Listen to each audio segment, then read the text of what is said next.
What's going on, Fortnite fam? We are back for more action here in NA East from the Fortnite Champion Series. I'm your host, Zeke, and joining us, we got Sundown and we got Monster D-Face. We're going to be our analysts for all of NA East. Guys, we saw some incredible games in EU. Are you amped for NA East? I'm so excited for NA East. Had the opportunity to cast EU with Clay and get a chance to watch that action, but now on over across the pond, and we saw a ton of action in the semifinal. The pool of players is going to be absolutely ridiculous, and it's going to be great to be down. And if it's anything like last week, Zeke, we know we're going to have a tight competition at NA East. They stepped it up for sure. Ooh, I can't wait, friends. I can't wait. Now, of course, we're getting ready to hop into all the action. The battle bus is being prepared for us. We got some casters, but first, let's talk about the show. Starting with the tournament format itself and what you guys can expect and what we will be diving into. Now, keep in mind, the last 2 weeks of competition have been self-contained games. So we have started with round 1 that is open to champion and above. Come out of there, we have the top 3,000 players move on to round number 2. And now we ourselves are tuning into round number 3, where the top 100 players will advance, where the top 50 players advance to next Friday's heats. Now, of course, the big thing to remember here is that players will have potentially played 14 matches before getting to this point and now have to play another 6 in hopes of qualifying in the top 50 spots. Now, there will also be 200 players that are joining us through series points, and those will be accrued kind of on the back end, and we'll touch base with that a little later on. We'll take a look here at the heat breakdown and the grand finals breakdown. I mean, Sundown, these games themselves have already been absolutely wonderful and incredible.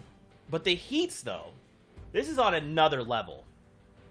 The heats are another level for EU and NA. The top 50 players, the top 50 players from each one of these qualifiers will advance through. They get funneled into the heats. There's 4 heats, 100 players per heat.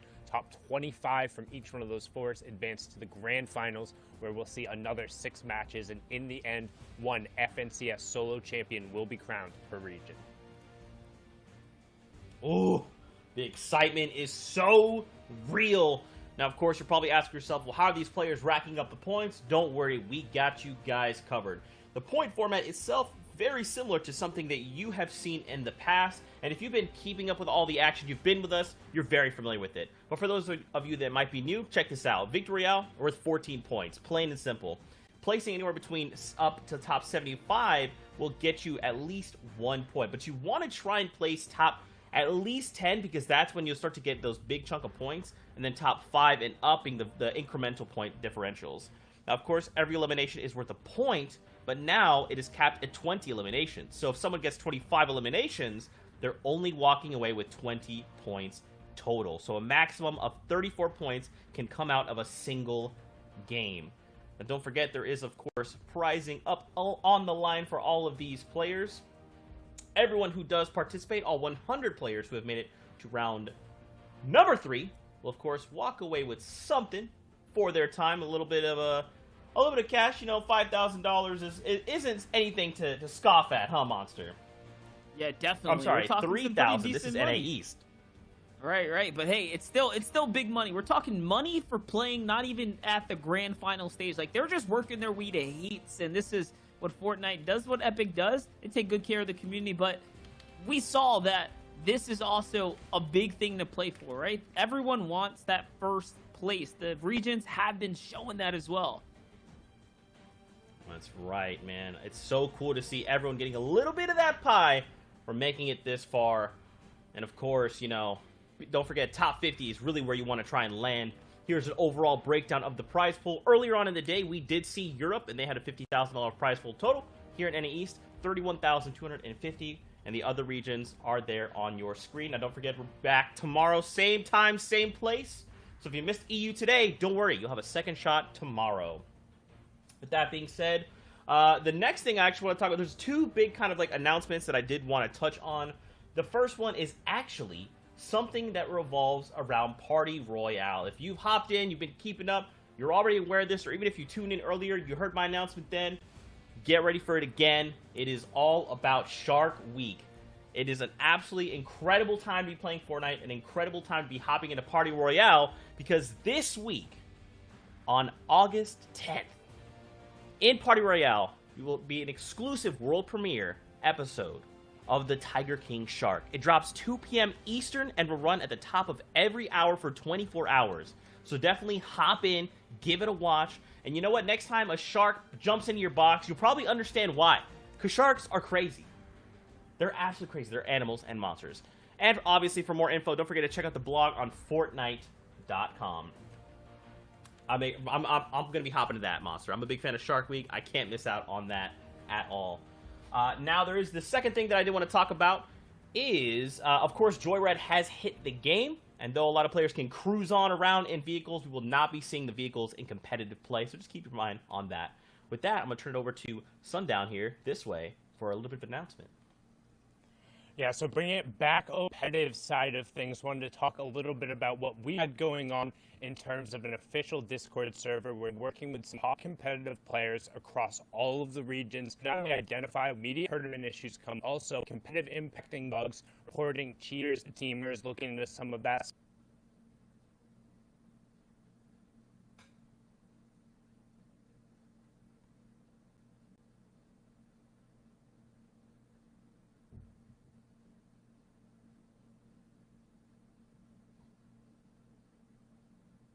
You're good. Yeah, thank you so much for that, Sundown. We do appreciate that. And for, of course, all of you guys, don't worry. Having a few technical errors on our side, but we're going to get it all sorted. We'll get our casters and analysts back up on the desk. For now, you're hanging out with your boy, Zeke. Earlier on in the day, Europe provided some absolutely fire games. Some of the highest quality that we've seen. And potentially some of the closest games that we've seen to date. Battling it out was Squeezy and Toos. And going into the final game, Squeezy had a 2-point lead, where then Toos pulled it together, got himself the 3 points, and pushed on up. And of course, we're moving on here to NA East. And here are some of the names that have already come through, and there will be the names we're watching in the 100. We've got Vanish, DeRoller, Stretch, over from Liquid.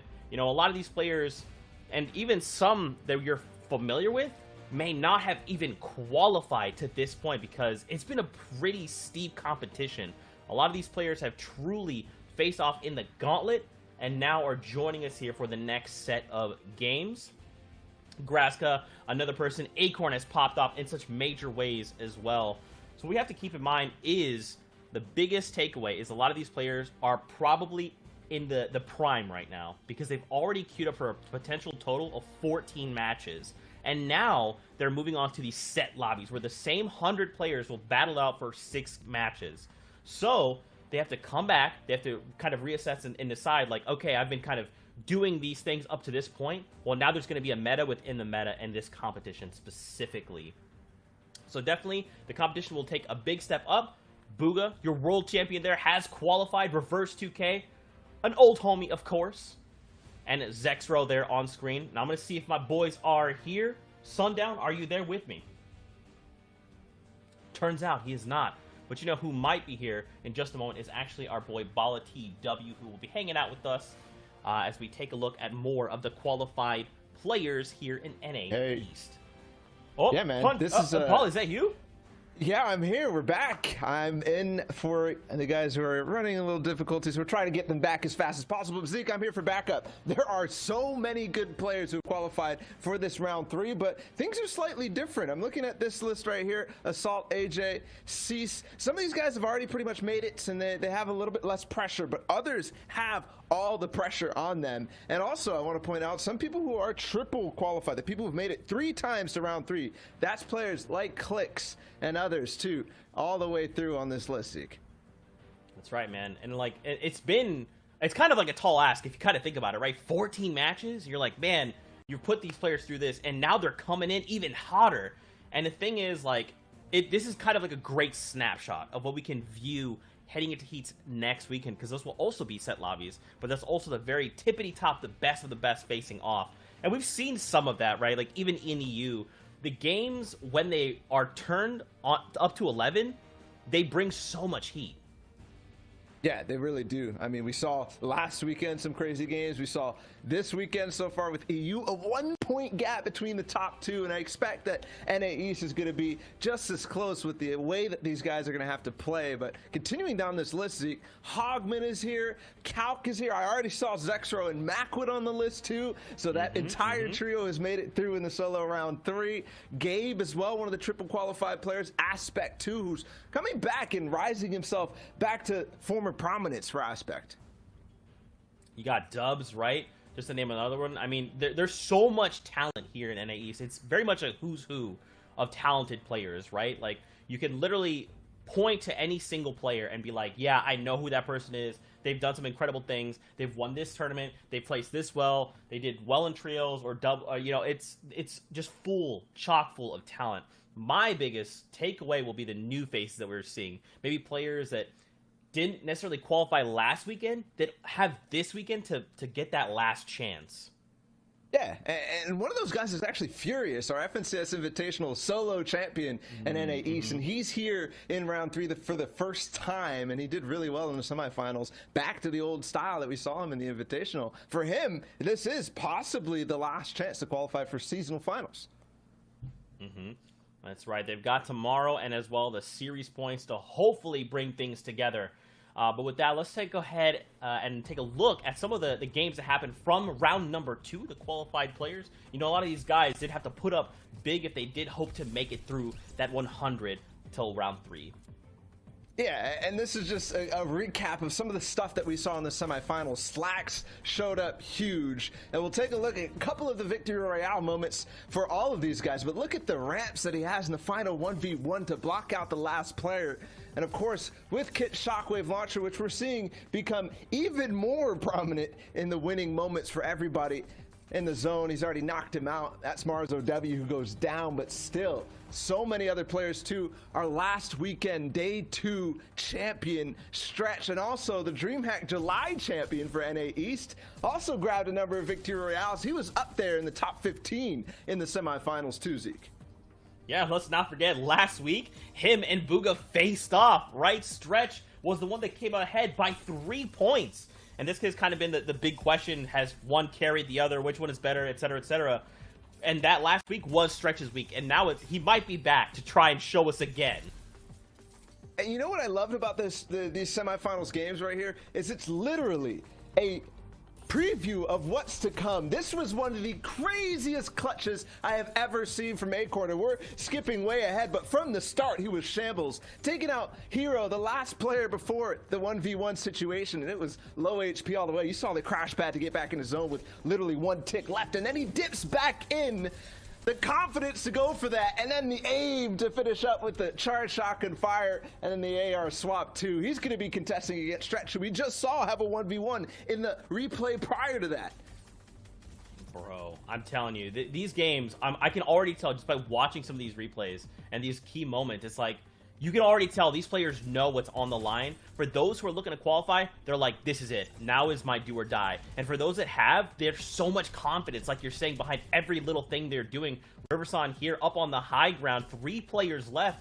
And I mean, he's got Kit's launcher, and we've seen that weapon, that mythic weapon specifically, do so much work in the end game. Yeah, and Riverson is one of these players that, I mean, we all know him from the days that he played on West, but he's moved east, and since then has flown a little bit under the radar, but he has been performing out of his mind and starting to hit a consistency, starting to hit a stride that I think we might see him be one of the players contesting towards the top at the end of the 6 games today. That's right, and as long as they're placing top 50, right, they're going to feel good because they're going to be able to move on to heats. Now, for some of these guys, they're looking for that number 1 spot. They want to walk away and say, look, in the second week, I was number 1. Someone like Benji fishing in EU, right? It's like, to pull out, Reason was day number 1, Benji was day number 2, so you can walk away and be like, okay, so not only did you play all day, but you came out as number 1, I don't know that I can go to that landing spot that I wanted to contest you at. Or now I know if I run into you, I have to be super careful because you are a threat to me now. And we saw turmoil in EU. We saw turmoil even a little bit last week in NA East in week 2 in terms of drop spots, these early plays. And there's going to be more of that too because Booga and everybody else are so key to try to hold on to their seasonal final spots. That's right. Welcome back, Sundown. Sorry about that again, everyone. Just some technical difficulties. We've got the boys back in the house. We're gearing up to hop out of Battle Bus to get into the first game of the day. We'll be there in just a moment, so stay tuned. Sundown, I mean, these games are turning, I hope, especially you guys, you and Monster, who kind of pulled these clips together, it looks like a lot of these people are ready to play. They've been ready to play. As we talked about before, this format kind of gets you ready to go, and if you're able to carry the momentum over from the first 2 rounds into the finals, that ends up being a really easy way to tell kind of who's going to end up having a good day and who's not. Man, that's momentum is the key word there, right? Speaking of momentum, it's time to get going.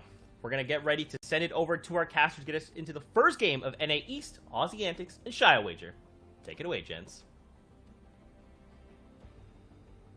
All right, game number 1, NA East. It's time to do it again, and there's so many things on the line. My name is Shy Wager. This is Aussie Antics, and we're going to be holding down the fort for you guys today.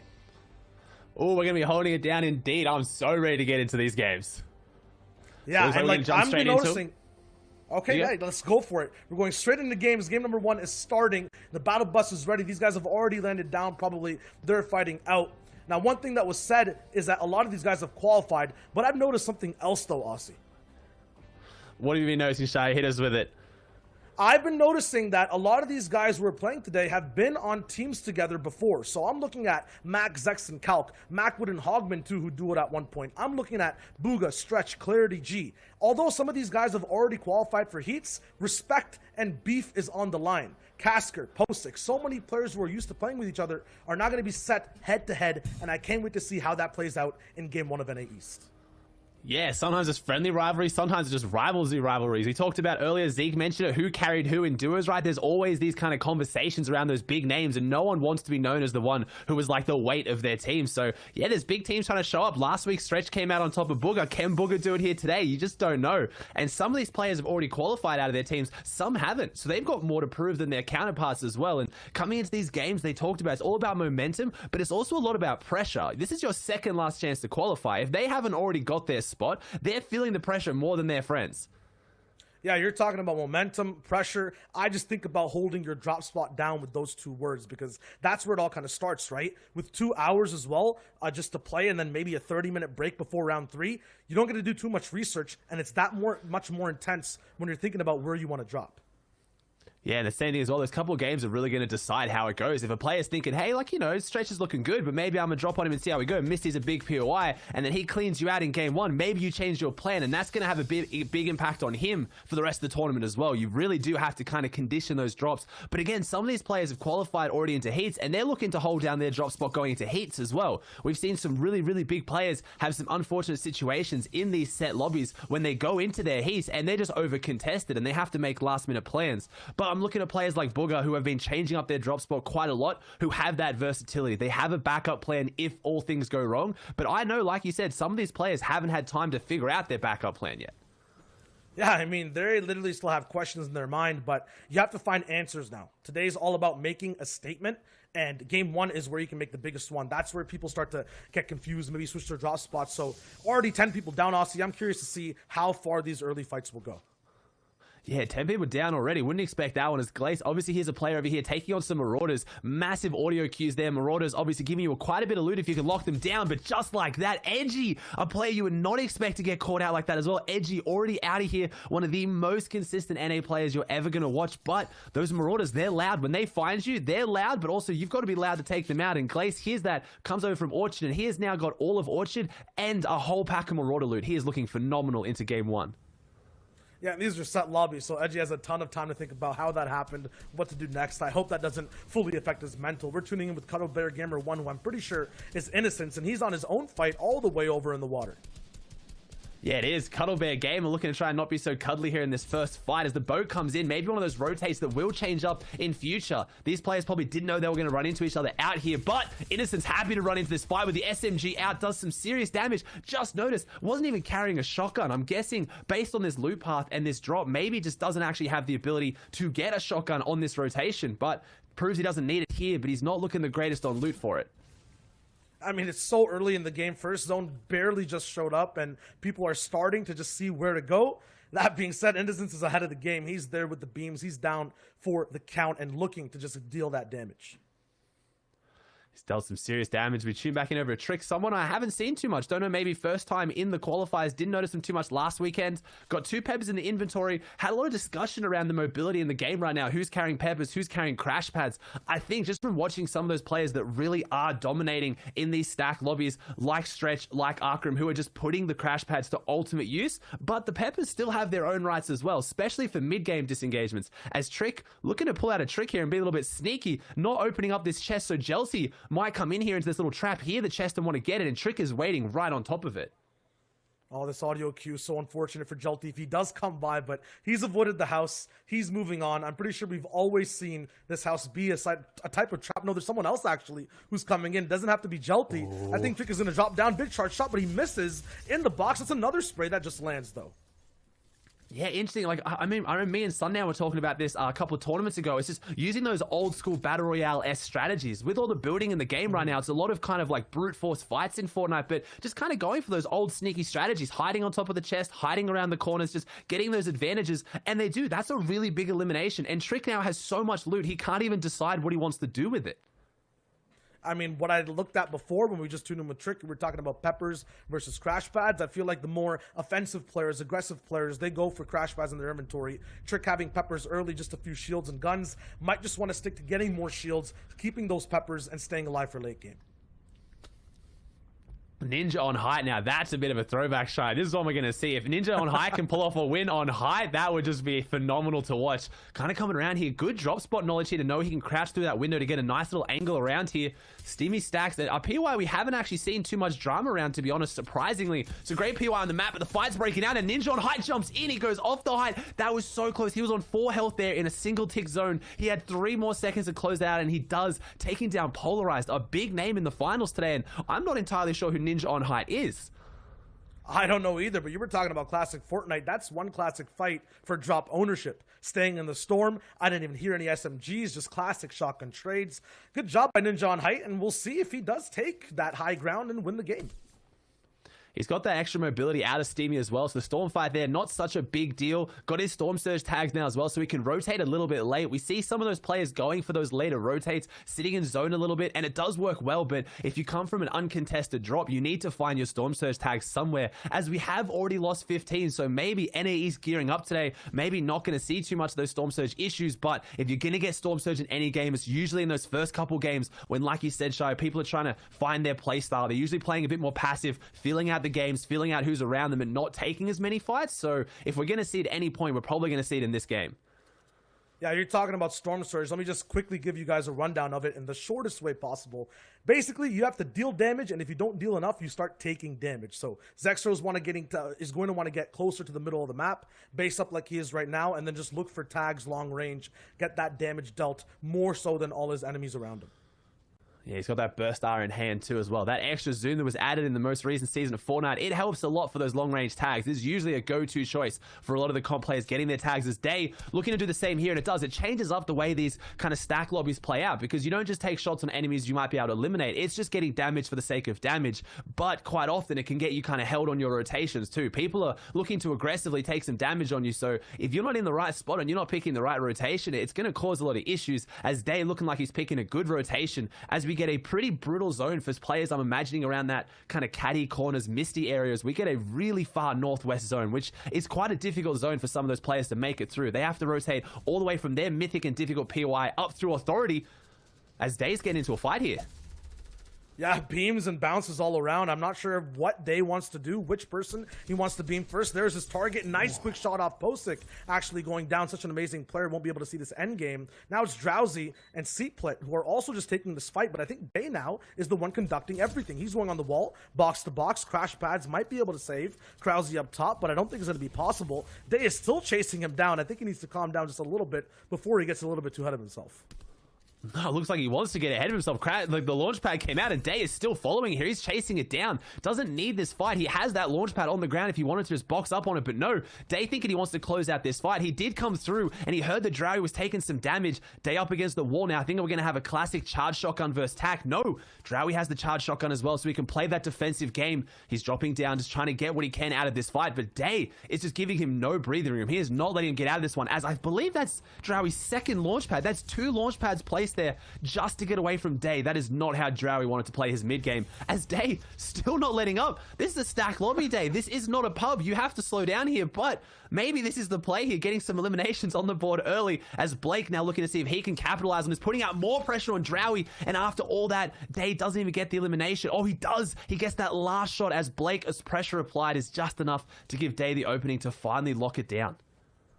I mean, just think about Day's playstyle, right? All the way until the last game for semifinals, the round just before this, he was in first place. After that, he got bumped down to fourth, but he's playing aggressive and it's working out today. The people who end up in the top 5 for semis and then play this round, they're under a lot more pressure. So Day is just sticking to his game. He's going to keep diving in boxes. I just hope it doesn't end up bad for him.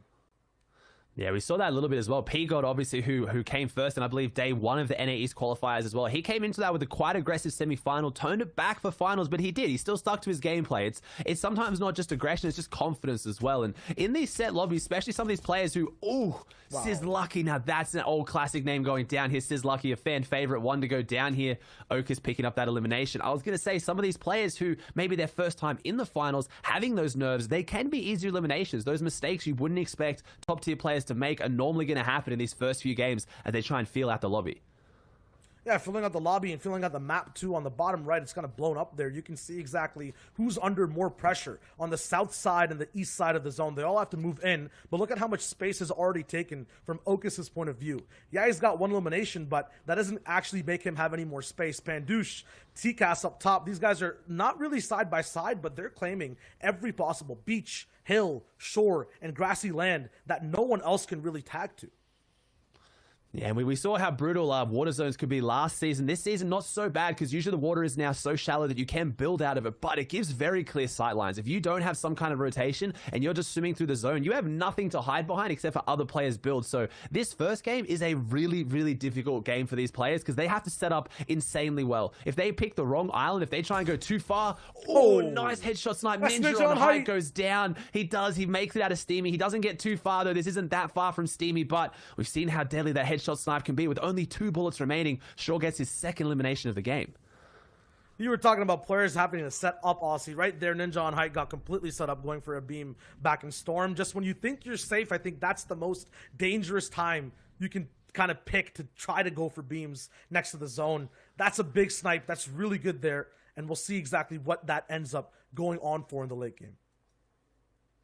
Looks like Ninja on Heist out of here. We just got word from the back that it is Druck who came 75th in DreamHack Finals. So definitely a player we should be aware of here as well. See how he plays out the rest of his days as we see Flopperson with no floppers in the inventory, but 4 of those chug splashes and 2 crash pads. One thing I'm noticing from the people we've seen, Shire, that we're kind of jumping around today, they haven't had a lot of mobility. I'm not seeing a lot of mobility on this map as Roller Pair goes down using what little mobility he probably had with that launch pad.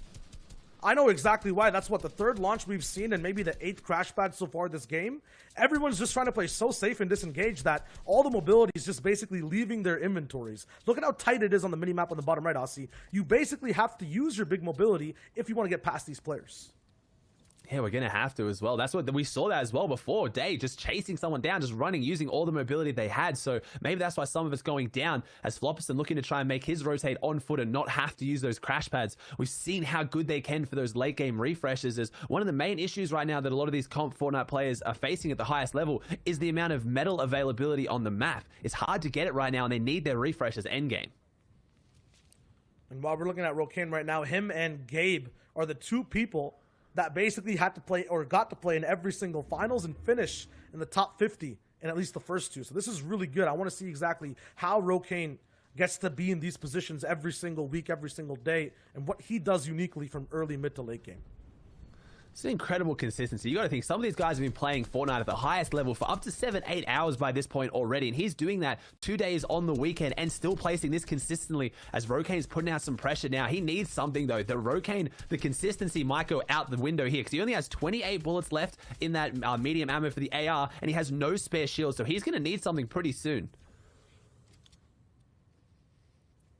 One big thing with all these players that have qualified, we kind of saw it with that little package right before game 1. A lot of them are used to wins, used to safety. Flight completely out of there. He's being taken off by Miro. They're just used to playing box-to-box, Aussie, and that's just not possible. You can see it. When you become and try to feel kind of safe, that's when things look the worst for you. You just get immediately taken out. Yeah, Miro is someone that last week when I was watching with Monster, who he has a good relationship with. He is a very aggressive player, and I was incredibly impressed. But he had those big games, those big pop-off games, or he had those kind of like drop-offs where he just got taken out a little bit too early. These are some of the best players in the world, trying to take those box fights that would normally be such like an advantage for them, and they're so comfortable with. They're versing good players. We see someone getting hit by the Shark, and Shark Week's coming up, showing us we might have to tune into Party Royale to see why these Sharks are being so aggressive for these players. Takes him down as NorCal Kamari gets an elimination, but again, has the mobility, but doesn't have the meds right now. I don't think it even matters how much mobility you have. Just look at the amount of players that probably also have crash pads. Yeah, you'll be able to get in the zone, but are you going to be in someone's box? Are you going to land on grass cut by accident and get one charged? Who knows? So you have to be very careful, even if you do have the movement. Yeah, we've been seeing that a lot with those crash pads. Quite often they just go astray as Rokane gets taken out. There it is, just a one tap from Presto, takes down Rokane. The consistency is going out the window, but still got 5 games to make it count. With how good he's been playing, I would not be surprised if he just maybe had a bit of a misplay here with his rotation, maybe change something up, and he's going to go back to his old play style. But this is a difficult zone to start with, as Presto now setting up in this cone, is looking for the damage going around him. Here's someone get the shield crack, needs to try and find them if he wants to, knows the players beneath him, has the floor, but I don't believe he has control of that one, as it is Flopperson who made that rotate earlier. And yeah, this is getting pretty dense, Sho. I don't know what's going on. This might be one of the most interesting mid-games I've seen, where no one's really pushing box to box. Yeah, they're basing up, but it's just like what Booga's doing. Big tags from long range, Smuggy going down, and it's just like you're not really getting all the refreshes, because right there, someone's right there next to the box. They'll be able to get in there, get all the mats that you work so hard for, and now you're using mobility. You're low on mats. You're Booga in this situation. You're actually at a net negative overall for your loadout. Yeah, exactly. He didn't get anything from it. He got the siphon, but that's about all he has to claim from that one. And yeah, like you said, it's you get the eliminations, but you have to get the refreshes off it. It's why I'm seeing a lot of the players that are doing so consistently. Is Booga just has to pick up the scraps. He gets a bit of mats, but again, what he's really looking for is those extra meds to carry. Just so if he gets tagged up endgame, he's going to struggle. But I was saying a lot of those players we're seeing play so consistently, Benji, Fishy, Stretch, Arkrim, they're changing up their play style in this current meta to try and go for those refreshes really close to him in endgame, rather than maybe going for those beams out of the sky. Because yeah, it gets you a bit of points, but in such a high consistency placement format, and what I'm talking about obviously is how many points you get for placement versus eliminations, it is worth getting the eliminations only really if you get the refreshes. 1 point's nice, but really it's the materials. As illest goes down to Pandush though. Yeah, you can feel that type of placement format just being played right now too. Yeah, it's not a moving zone, but this is the effect of just playing for that end game, staying in your boxes. Every POV we're seeing is basically a window shot, timed perfectly, gaining eliminations. Pandush did it. We saw Booga do it too. Flopperson tried to, and now he's also moving out very early. I'm just very curious to see how these guys will rotate right after this. That's another one. Onto Jared's. Pandush is looking really good right now. Well, so far it looks like the Fortnite gods being a little bit favorable though, where I see those two dense kind of like amounts of players. Not only did a lot of them down here in this southern zone get the half-half, also there's 2 airdrops. That means there's going to be a guaranteed community launch pad for all those players, which they're all going to know that as well. They're looking around each other to think who's going to place it. As Stretch goes down in the feed, obviously our winner from last qualifying day 2 has gone down here. So this lobby, this round is really making a lot of these top players struggle.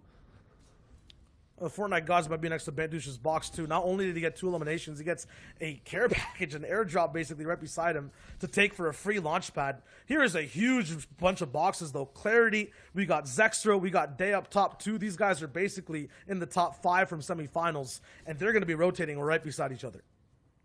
Yeah, it looks like Clary's going to be setting up for that crash pad as well. He's going to try and maybe kind of link a few of them together, obviously based on momentum. If you can get a few crash pads going in a row, it's quite favorable for you. There's one. Let's see if he hits the second one as well. He does, and we'll see how far he goes. Look at that. Makes it almost, he does. He makes an almost complete opposite half-half. But as you said it earlier, Show, quite often when you make these rotates, you end up in the box of an enemy, or they end up in your box, and Clarity reacts quicker, takes down Crispy, and he gets a good rotate with a nice little refresh now. That is the perfect thing for Clarity, though. It's usually trouble for a lot of other players, but if you put this man in someone else's box, or even put someone else in his, he will always win every single time. I don't know if I've ever seen Clarity even choke a clutch, but he's so good in these stressful moments, and you just saw it right there. Yeah, it's that tack as well. He's got that tack, so you can kind of have that quicker fire rate to really follow up. If you're running in with that charged shotgun, you got to hit your shot right now. And quite often, when you end up in someone's box like that and it's panicked and you don't really know what's going on around you, the charge can be so unforgiving. As Clarity now just kind of working on taking some of these builds and boxes around him, making sure he has a little safety net, because there's going to be a lot of people moving soon. He wants to make sure no one else moves through his box now, so he can just get those placements. As we see, Fishy, someone who's been performing very, very well recently, who I don't think has qualified yet. I'm not entirely sure, but he's got a nice little box there near Clarity. I'm seeing Mars as well in this one. Glace, who's looking great. Day, Miro, some of those aggressive players we saw from earlier. So looking like on this edge near Whofish, he needs to be careful. I'm looking at Miro a Day to try and go a bit aggressive here on the start of this rotate. Yeah, this rotate might be one of the hardest when it comes to solos because it's very, very mat dependent. Yes, it's not all the way over water, but there's a bunch of players that need to go all the way right past it, back over onto land, and then after that claim their own layers. Reverse is way ahead of it though, so he'll get to make all the decisions first. He's above Surge 2, which is also ticking. 13 people need to go down for that Surge to end. Reverse though is looking really, really good in this position. Yeah, 36 build. Reverse is one of those players, obviously qualified for World Cup, an insane solo play, incredibly smart, and I find that he is one of the best shambles players I've seen. And when I say shambles, I'm looking at loadouts like this. No spare shield, only bandages for meds, and only 34 builds. He can usually make this work. He is phenomenal in these low ground positions, and just like that, you see it. He picks up a refresh on Ace, and it's the caddy launcher. Not only did he just pick up a refresh with what little he had, he picked up a refresh on the most stacked player in this lobby. Stacked, but Reverse still isn't. Just 4 more shockwave launcher uses left. Booga is on the back wall, 2 in his box. Sure, get out of there. It's time to go all the way back to land. Booga has 18 shields now, enough to pop a little bit more, a lot of mobility. He just needs to situate himself really fast, heal all the way up, and I feel like he's looking at a really good game ahead of him. Yeah, he's got that launch pad. He's also got the 4 crash pads. So he's got as much rotation as he could need right now with that 1 flopper, which is, if you take a couple of those storm ticks, is so much more forgiving as he makes the rotate across. But what is not forgiving is going through the sky with players in the lobby that have aim like that. Booga almost gets taken out, but he has his little breathing room to get his material, to get his meds off now. Still got some material in the back pocket. Booga is looking really, really good in this lobby, Shire. Yeah, he's got his secret weapon, and that's materials. 82 of them to boot too, and we're just hitting the 7th zone. If he gets to just basically have his own lair, no! He went to the skies, you can't build there, and Booga gets taken out. That's some incredible aim right now. That is the issue right now. Hits a short pad as well. Even sets it up to minimize how long he was in the sky for, but it's not enough. We're seeing a few players here on low ground, and this zone is going straight across this very flat terrain now. So that low ground is not such a bad spot to be, as we see Aspect, who's trying to go for the high ground, someone who's qualified for every single one of these finals. So he's looking to stamp his mark on it. Maybe get a top 5 place here as Casca goes down. And Knack mid layer right now is insanely congested. Reverse is still in this one. Remember, he does have the caddy launcher in the back pocket. One of the most powerful weapons here, with only 2 rockets holding the angles with Kit's mythic shotgun. I talked about power weapons. That mythic shotgun can hit so very hard on this low ground, and he finally gets some minis. He might actually get above 100 health here, and he does. Only 14 builds for Shy. He's got to make something big happen soon. He was a ticking time bomb on low ground. It was only a matter of time before he wants to go for height. He got 8 more rockets from that elimination too, so now he's pushing all the way for the top. I think it's Turka's up there who's now on the defensive side. Only crash pads can save him. Reverse is in control though of the lobby. 2 eliminations. He is out of mats, so the next decision he makes is the most crucial one. We see Dubs on low ground right now, so we've got 2 solo World Cup qualifiers still in this lobby. Dubs trying to make his way through. He's got 26 builds left, 2 eliminations, got the crash pads, but Reverse he's at the tippity top on his throne, but he has no build, so can he hold it? Is someone going to dethrone him, or can he stay up there? Dubs still pushing through on these lower ground layers. We see Pando still in this one as well. Turkus is down there. Fishy on the low ground near Furious. That is an aggressive fight as Reverse goes for it, using the shockwave to stay off these builds to make sure no one edits him in. He's got to try and make it happen. He does. Can he jump up? Can he get this shotgun shot? No, the player is staying beneath the build, and he just can't get in. Takes the heavy shot back for it, trying to make his way through. He's dropping down. This is it. This is do or die now. Reverse goes through, gets the elimination. He is just dropping down through layers. Dubs is down there though. They're going to run into each other soon. Don't know if he can hold on to it, Shio. Reverse has been jumping around this whole time while there's a 4-way box fight going on low ground. Still going up again. Turkus has dropped down. Dubs is just flowing into the storm. He's trying to survive. 18 HP. Hoofishy and Furious are still battling it down on low ground. Dubs has a chance for a big charge. Only 1 mat left. Is he going to go for a nice quick hit? 1 more edit. He cannot find it. Reverse gets Furious all the way from height. Dubs literally is just hanging on by a thread. A 1v1v1 scenario. There's a big hit. Turkus goes down. Now it's Dubs versus who I can only assume is Reverse 2K. No more shockwave launcher left, just position. And oh my god, Reverse with a huge reversal from low ground. What a shot on the Dubs for the win. Reverse picks it up. He brings it home as well. We see two World Cup players going head to head. The old Vanguard, they still prove that they have what it takes to go up against all these other insanely stacked players. There was so much going on there, Shio. I think we're going to have to throw it to the analyst desk to see exactly how Reverse pulled that off, just bouncing around with the Shockwave launcher. Guys, there was a lot of action happening there. So much of Kit's amazing new mythic weapon just completely caused so much chaos. Mad respect, though, because Reverse used it, like, typically you would use it to try and launch other players into the storm. Reverse, though, was like, look, I have no materials, and I'm going to just use this to stay away from people until I have to fight them. That was really well executed, Sundown. He did a great job using what he had in his utility and his inventory. The lack of builds kind of towards the end, he wanted to get on the edge of the fights, but wasn't necessarily sure how to navigate it. So putting the Shockwave launcher to good use and hitting shots when he needed to. There you go. There you go. You like to see it. I mean, Monster, that was pretty well executed. I feel like that the dubs there could have gone either way, but in the end, Reverse 2K does hold the victory out. Now, of course, these are players they've qualified. They're here for a reason, right? Yeah, these are players that have been consistent all the way through, Dubs included, and that's why he's going to be a part of this whole package here. But it's Mira who we want to highlight. Players that have qualified multiple time and time again. Remember, we're at the third trial for bringing players into the heats, trying to break into that top 50, and of course, their series points. But players like Miro have shined in the open days and haven't quite found their stride as we got closer and closer to heats days and grand finals. Yeah, so far we've only seen 6 players qualify for all 3 of the round 3s. That's Liquid Gabe, Pure, Day, NRGs, Clicks, Sentinels, Aspect, Miro, and then C and Roque. Day has honestly been probably the most surprising out of that group in terms of his aggressive playstyle and picking up key eliminations and continually putting himself in a good spot to contest for the top. You can see some good pressure in the box fight here against Drowsy, and he's able to hunt these down and turn them into eliminations in points over and over again. And honestly, so far, in terms of players who have impressed me the most over the course of the solo competitions, Day has got to be up there.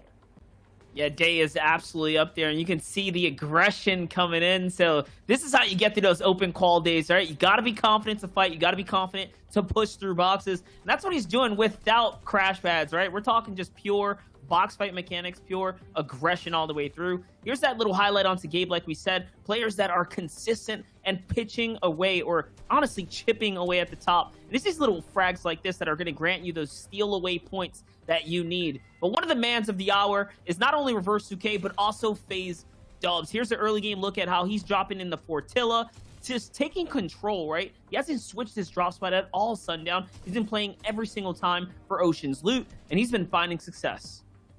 And I think Ocean's Loot is a key part of Dubs' strategy, particularly because he's a player who enjoys trading so much. He likes getting box to box. He takes those fights. You remember it from the World Cup days, him throwing the tomatoes at walls, signaling, hey, I'm friendly, and then just pushing and going absolutely for broke. And you can see him doing the same strategy. Now, one thing I want to note during this run, check right here. 2 eliminations, single-digit builds, only 7 builds going through, but what he's able to do better than any other player are these quick reaction shots and turn high-impact eliminations into more than one. He chains them together so well, picking up the player there in the storm, using the siphon to stay in, and then a well-executed drop down here to give himself the second place, picking up Turkas, but unfortunately going down to the veteran Reverse 2K, both the solo World Cup qualifiers as we were called out, but Reverse catching the better of him there with that shot.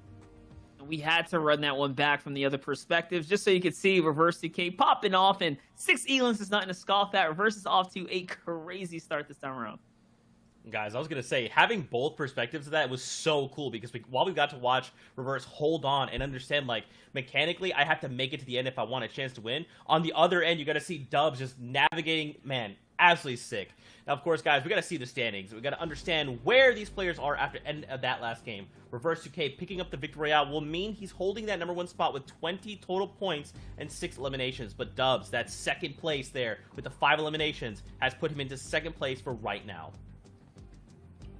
And one thing in particular to note, compared to EU, we saw that the top player had 24 points after 2 matches. Now, Reverse getting out to a solid lead. The key thing, will he be able to push forward? You also see the 3-time qualifier Mira rounding out the top 10 there with 10 points. However, this is just the first game, and tons of things will be able to change. Furious, Turkas, Banishes, DeRoller, Pandouche, and Cuddle Bear Gamer 1 rounding it out. Also, Who Fishy has been playing really well across all of the FNCS and DreamHack recently, so shout out to him. Yeah, I want to give him a definite shout out. He also pulled a Dubski during the FNCS solo invitational too. So lately he's been on a tear. He hasn't been able to qualify though for this day 3. So he's finally here now, and he's playing exceptional today. Another player who's playing exceptional has been Acorn. He came in strong just for the round 2 of the qualifier. Now obviously we're in the round 3, but he's off to a pretty decent start. 1 elimination, high on the placement points. That's why he's got about 9 right now. So if he can continue to do what he's been doing throughout the day, I think we'll continue to see him push up to the top.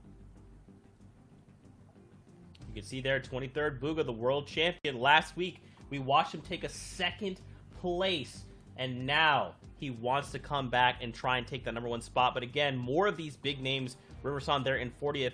Now, of course, guys, let's not forget, 21 points is that major cutoff for top 50. But right now, a lot of these players, man, it's still, like, we still have 5 games to go. And you can tell for a lot of these guys, they're ready to go. They're ready to put their best foot forward. I mean, what do they need to do to just try and lock up that top 50th spot? You need to avoid getting caught out off your initial drop, and if there is somebody there, either resolve the fight quickly in terms of a victory, or just create some kind of space for yourself and get into the late game. You have to be getting at least those first couple round of placement points. If you're not hitting top 50, I feel like in the first 2 games, it's really hard to get a rhythm because you're sitting there waiting for the next game to launch. You can't just queue back up and you have to wait, watch everyone else play, and it's so hard to really get yourself going. Or you can like pull a Kuriyashi on EU and stay there and then throw Sweeze's chance at taking first place because he was popping off all the way through. So, you know, you also got to weigh in when you're doing that good. How do you avoid the guy that could potentially grief your game on a contested drop spot? Because it's not always, you know, going to be a free drop just is going to equal success. We saw Sweeze today and EU pull off contested drop spots, but then ultimately in the end, it bit him in the butt. Yeah, and I mean, speaking of contested, Fortilla, right? Dubs lands, and there's 5 other people there. What's he do? He grabs Ocean's loot and he dips, right? Like, that's exactly what you need to do, and that harkens over to Sundown's point. It's like, you know, you got to know when to just bail out, right? Like, you have to be playing for these end games, especially hitting top 5. We're talking a big handful of points that you could get from just hitting there. But Sundown, I believe we actually have something that you wanted to talk to us about. Yes, apologies for that technical difficulties earlier, but we wanted to talk about some of the strides we've been taking to work with the competitive community and kind of progress our relationship forward, both in terms of immediate feedback and working to improve formats. Some of the things we've done in order to do this is create an official Discord server where we have about 10 to 15 players from every single region who have been positive influences both in-game and across social media, kind of providing feedback, helping identify when there are issues with tournaments, giving feedback both on formats and in-game item pools, and helping us test out and do performance tests on the servers, and identify different cheaters, teamers, and things of that sort.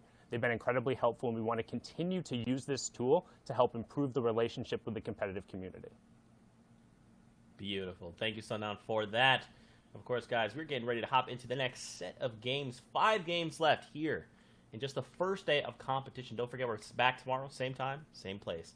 With that, let's get ready to jump out of the battle bus with our boys, Ozzy and Shy Wager. Take it away, boys.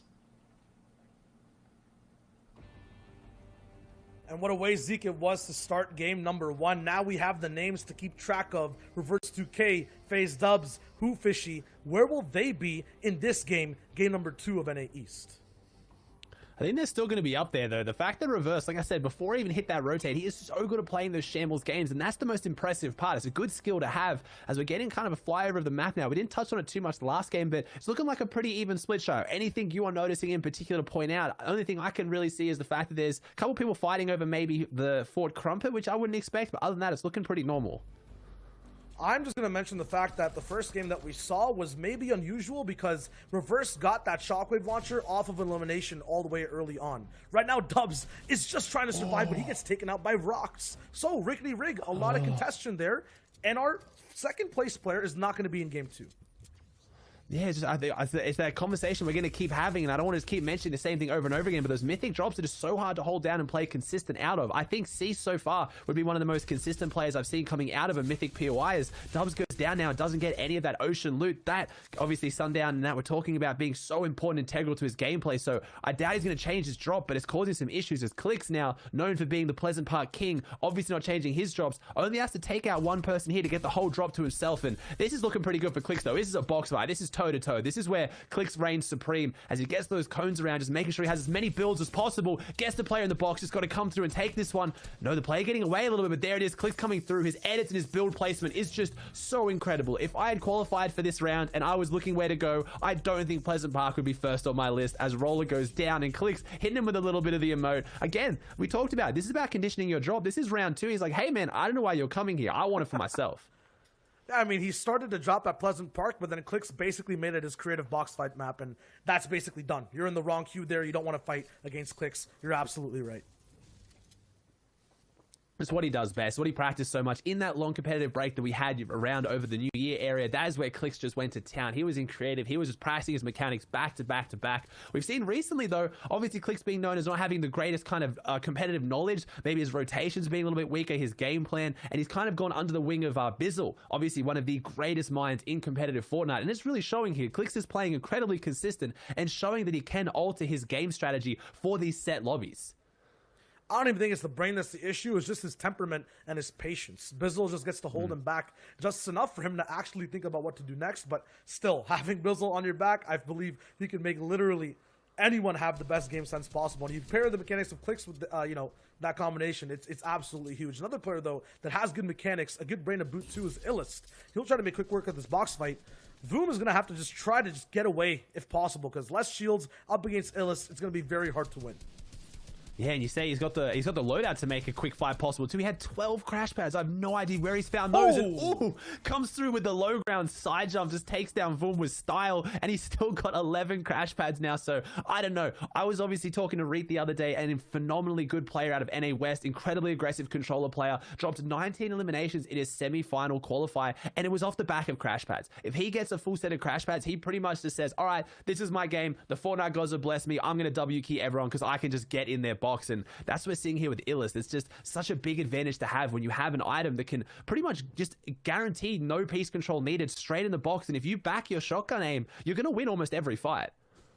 But how far does that go, right? Because you're going to have to do that every game if that's your game plan. You're using a lot of mobility early, which you won't have late. And that's where I think these aggressive players trip up. Yes, Reet places very high, but how consistent is that, right? Can this player too do that too? Because Furious is very used to that. He has 3 crash pads. Will he be able to do it too? Yeah, very aggressive player as well. And he was also playing a lot. He played through the whole NA West DreamHack last night. So he was playing solos for almost 9-10 hours yesterday until the wee hours of the morning. I want to see, does he have the mental fortitude to run it back today? As he gets a nice little angle here, this player has no idea. And he does. He walks straight up into it and he goes down. We see XMB falling here to Furious. Furious doesn't even need to use the shotgun. AR out just takes him down. And looks like that Peely is going to have to go back on vacation for this next lobby and wait it out. The Banana King has fallen. He had such a good run in the Invitational, looking so good, coming out of absolutely nowhere in every endgame and controlling height without really any of the necessary loot you need to survive up there. But now XMB's not going to be in this game. Furious has a nice win behind him to keep moving forward. Here are 2 players, though, who are also on the up-and-coming, Crispy and Bandit. Crispy and Bandit looking to kind of set up here, but it looks like it's going a bit slow right now. I'm not sure where the fight is breaking out. More just kind of get that piece control around them if they can. Bandit has that blue tack. He's only got 10 builds though, so Bandit needs to make something here. I think we talked about earlier, Sundown talked about disengaging and knowing when to. I think at this point, he is too deep. He can't disengage. He has to take this fight, and he has to win it if he wants to kind of pick up some momentum here as he does. Crashback comes out. He goes in the box, but player dips out now. Now he's in their box, and like you said, Shy, this is where the consistency goes down because he's now in an enemy box with no builds as he launches him out in the area. Bandit only has 4 health right now and no builds, and yeah, you hit the nail on the head there, Shy. 2 minutes later, we see it. Those crash pad plays can go against you just as easily as they can go for you. It's just pandemonium, and it's whoever can react quicker. Yeah, when you have top players who are used to it and it's their playstyle, that's one thing. If you're back against the wall, no mats left, a lot of people call it W key. I just call it desperation because there's not an actual way that you're being aggressive. You're just trying to get whatever you can in a very hasty way, and that's where you make mistakes. This is the other side of the coin, though. These are players, TJ, on VSB, on the Bandit squad, actually, playing more passive, playing for position more, and actually defending against possible W keys, sticking to the sides of mountains, places that are easily third-partyable. No one wants to really push that really fast. As a result, though, staying on these mountains, he'll be able to be in a place where he can get as many beams as possible, stay above Storm Surge, and even like this, get some big tags down, and then turn on his own W key. Yeah, it doesn't get in just quite right with the crash pad there. It kind of hits against the wall, and that's what can happen. It is quite difficult to use, though. Comes around the corner, and there it is, TJ just getting in front of that wall trick. Tried to put up the wall to slow down TJ, but there was no slowing him down. His positioning was perfect, and now he's got a full set of floppers. And I wanted to talk about floppers real quick, Shayo. They were so instrumental in the last Invitational solo FNCS. Not happening so much here today, or even the last few qualifiers that we've seen. I feel like floppers used to be that thing that got your beams basically that much more buffed, got your position that much more buffed, but now they have definitely changed. Not everyone plays for, what they are used for now, which I think is looking for more information. Everyone wants the beam. They're not that good at it, though, because the shockwave launcher can just throw you out. The glider gun can get right in front of you. Floppers now are good for, seeing where crash pads are placed, finding extra launch pads, or basically just taking 1 or 2 more seconds to see what the right layer is overall in front of you. That being said, even with the water levels rising, changing, and whatnot, people's loot pads have kind of changed. They're used to not playing floppers anymore, and there's so many other things to hold, like crash pads, like other shields that you would want in your inventory. Yeah, it's that high ground potential as well, I think. The floppers were so good for those late high ground retakes. Go out into Storm, munch on some floppers, come in late, and just surprise that player on high ground. But we saw last game with the reverse 2K with that caddy launcher in hand. The person on high ground is quite often the one with that shockwave launcher, and it's not even how strong the item is, it's how volatile it is. It just shakes everything up in the biggest way. It breaks the builds, it launches them, it launches you. It's just too much to really have that slow, methodical playstyle like he talked about that the floppers enable. Just those extra few seconds to make decisions. Those few seconds delayed is enough for the caddy launcher to really make you pay. As we see, Clarity, who had a good game last game, he's got a good loadout this game as well, securing what will be his second launch pad of the game out of this airdrop, obviously having a guaranteed launch pad drop out of it, and 6 crash pads. He's looking really, really good right now. Looks like he might not secure it, though. He does secure it, but a player pushing him on to take it. Edgy going here against Clarity. This is 2 NAE's Titans as Edgy goes straight down trying to get it. Edgy probably having one of the worst tournament starts I think I've ever seen from him here today. Yeah, first game, it was Marauders that took him down. He was distracted. This time, I saw that Marauder pod coming down, and Clarity is right beside it, taken out again. Or Edgy is right beside it, taken out again. Clarity, though, is going to have a completely different mindset to play with now. He's got 2 full launch pads and a lot of crash pads, too. The big question is how much, more aggressively do you want to play? How far are you going to slow down? And if you do slow down too much, are you missing out on potential eliminations?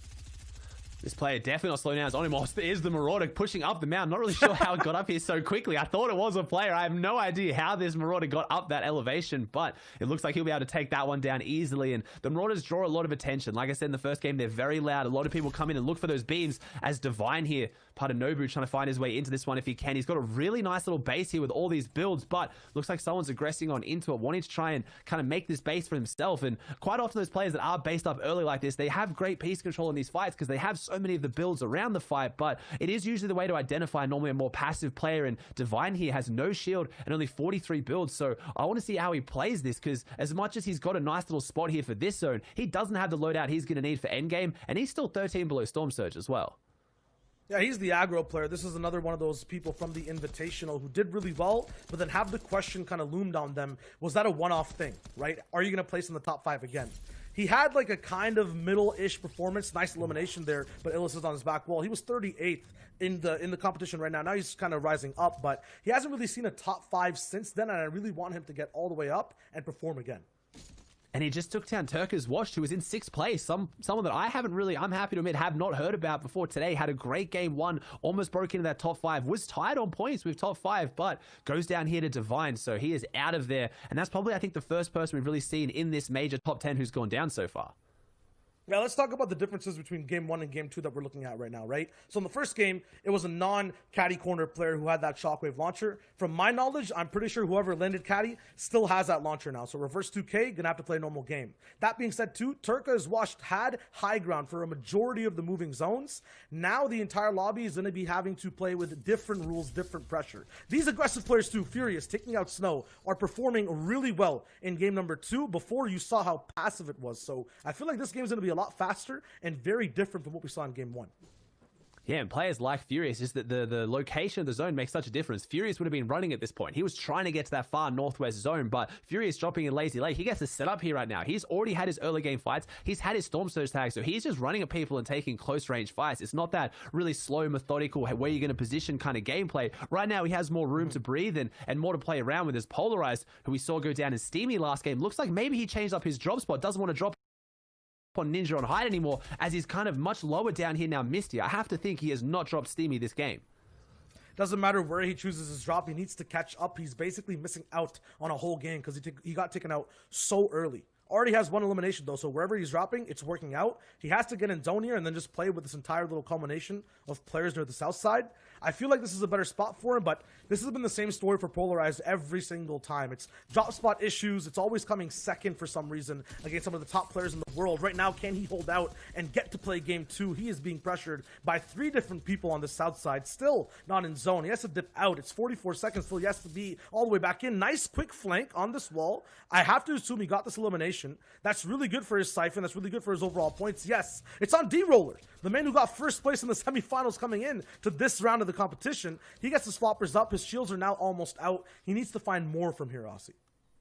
Yeah, we talked about those players at the very start in game 1. So we talked about those big names, those teammates who are kind of going head to head, and those Titans who need to prove themselves. But there's also players like that who have performed in the Invitational who now need to prove that it wasn't a once-off. They need to prove that they can show up here and they have that consistency to place in another tournament. D-Roller, one of them, who goes down now, which is very unfortunate for him. Furious, another one of those players who did make a bigger name for himself quite recently, but has been performing very, very well so far this season. And he's got the loadout to look pretty good here, but he's got a lot of people around him, and we're seeing a much more relaxed zone placement here for game number 2, but there are some hills and mountains and elevation up there, so it could play a little bit against him, as Furious is playing really aggressive here in game 2.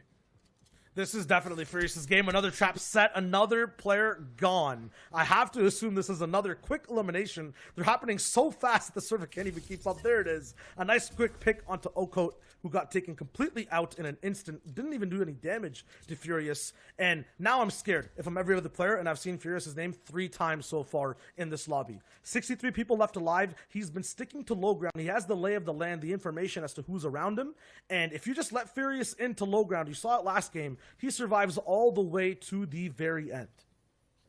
Yeah, even Furious's kind of performance in trios recently, it was a very solos affair. It was pretty much 3 solo players playing together, just clutching up ridiculous games in endgame and somehow pulling out consistent points. So he's one of 3 of the most aggressive players in this region who know how to play those games as a solo. He can take on almost anyone toe-to-toe. As Rokane, we talked about him, one of the 2 most consistent players here in these last 3 days of qualifiers, but not having the same consistency here today. Still on only 2 points, as he's gained 1 point in game 1 and that top 75 placement. He's in a much better spot this game though, looking really good and a lot more in control than we saw him last time. See if he can put that legendary Bolty to action, as well as he only has 63 builds, so he needs that close fight refresh rather than that long range kind of advantage though.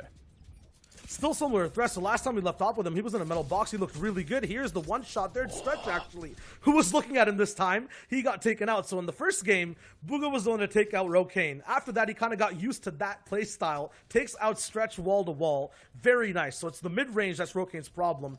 He just has to overbuild a little bit, get a big base going, and I think he's going to be absolutely fine.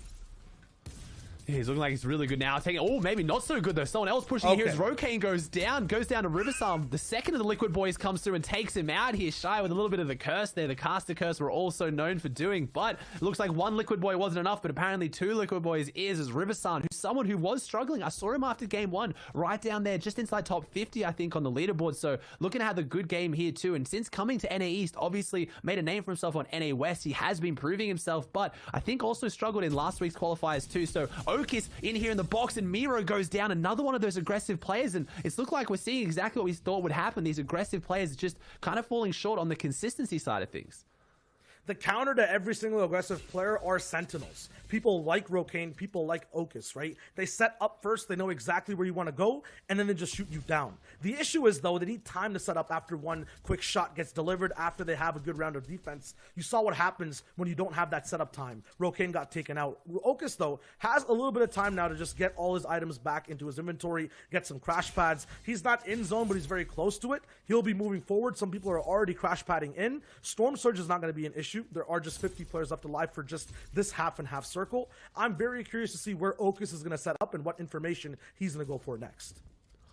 Yeah, it looks like he's pretty confident on getting elimination on the rotate too, not using his 2 chug splashes to get up to an effective 100-100. He's holding on to them, hoping he might get that siphon as well, and then hold on to some of those extra meds and shields. So showing some confidence on the fact that he thinks this rotate is going to be pretty easy for him, as we see Day, someone who's being a lot more aggressive. Game 1, get a really nice shot there onto Rocks, just fell through the sky, and he reacted with almost inhuman reactions there, takes him down with that purple burst rifle. Epic burst rifle in hand is so deadly, normally at that longer range, not so much at that close kind of hip fire distance. It's so hard to kind of track for that second shot, but Pure Day should just change his name to Pure Aim, because that was godlike. You're absolutely right. Now look at all these other boxes, though. This is where you can't really open edits. You can't play like Day. You can't land big shots. You have to be very careful about who's boxed next to you. Flopperson is beside so many top players, and no one's really going down in close range. Yes, Aviv just got taken out by Yeti. That's a long-range beam. 47 people left alive. 10 seconds till the moving zone starts. This is getting very close, and he does not have any mobility to work with. Doesn't have anything, if anything, to work with. This is one of the saddest loadouts I think I've ever seen. We got 15 cabbages in the inventory. We got 39 builds. The pistol, we've seen obviously the top tier players putting it to work. That green charge, it can do a fair bit of damage, but Flopperson's really going to have to play this one smart, because he does not have that loot advantage as Booger, someone who's right near him as well, as this is NA East Day 3, guys. This is game 2. This is their second last chance to qualify for any of these players who haven't already. If they don't come top 50 today or tomorrow, and they haven't previously, they're going to have to rely on consistency. So it's not just about that top 50. These guys need to play out every game as consistently as possible to make it to those heats, as Flopperson gets a decent first rotating zone. If it wasn't for his loadout, I think he'd be alright. He's trying to find the information. I think he does find some recycle. No, he doesn't. Walks forward, takes down Polarized, someone you said who just seems to always fall short for some reason, and it's probably plays like that where it just doesn't go in his favor, and Flopperson gets a massive refresh with what I said was the saddest looking loadout I think I've ever seen. Yeah, a vegetarian with just cabbages finally finds his first bite of meat, gets a flopper in the inventory, gets an elimination. Now 6 people have already gotten down, but he's in such a good low ground position all the way in front of the zone. Everyone now has to move straight into him, and he's got so much white HP to work with. I'm just curious to see what happens right there when he loses shields. Now he's in trouble. He's at risk of getting sniped, getting one charge on rotation. Has to be very careful, but has a lot of materials to work with.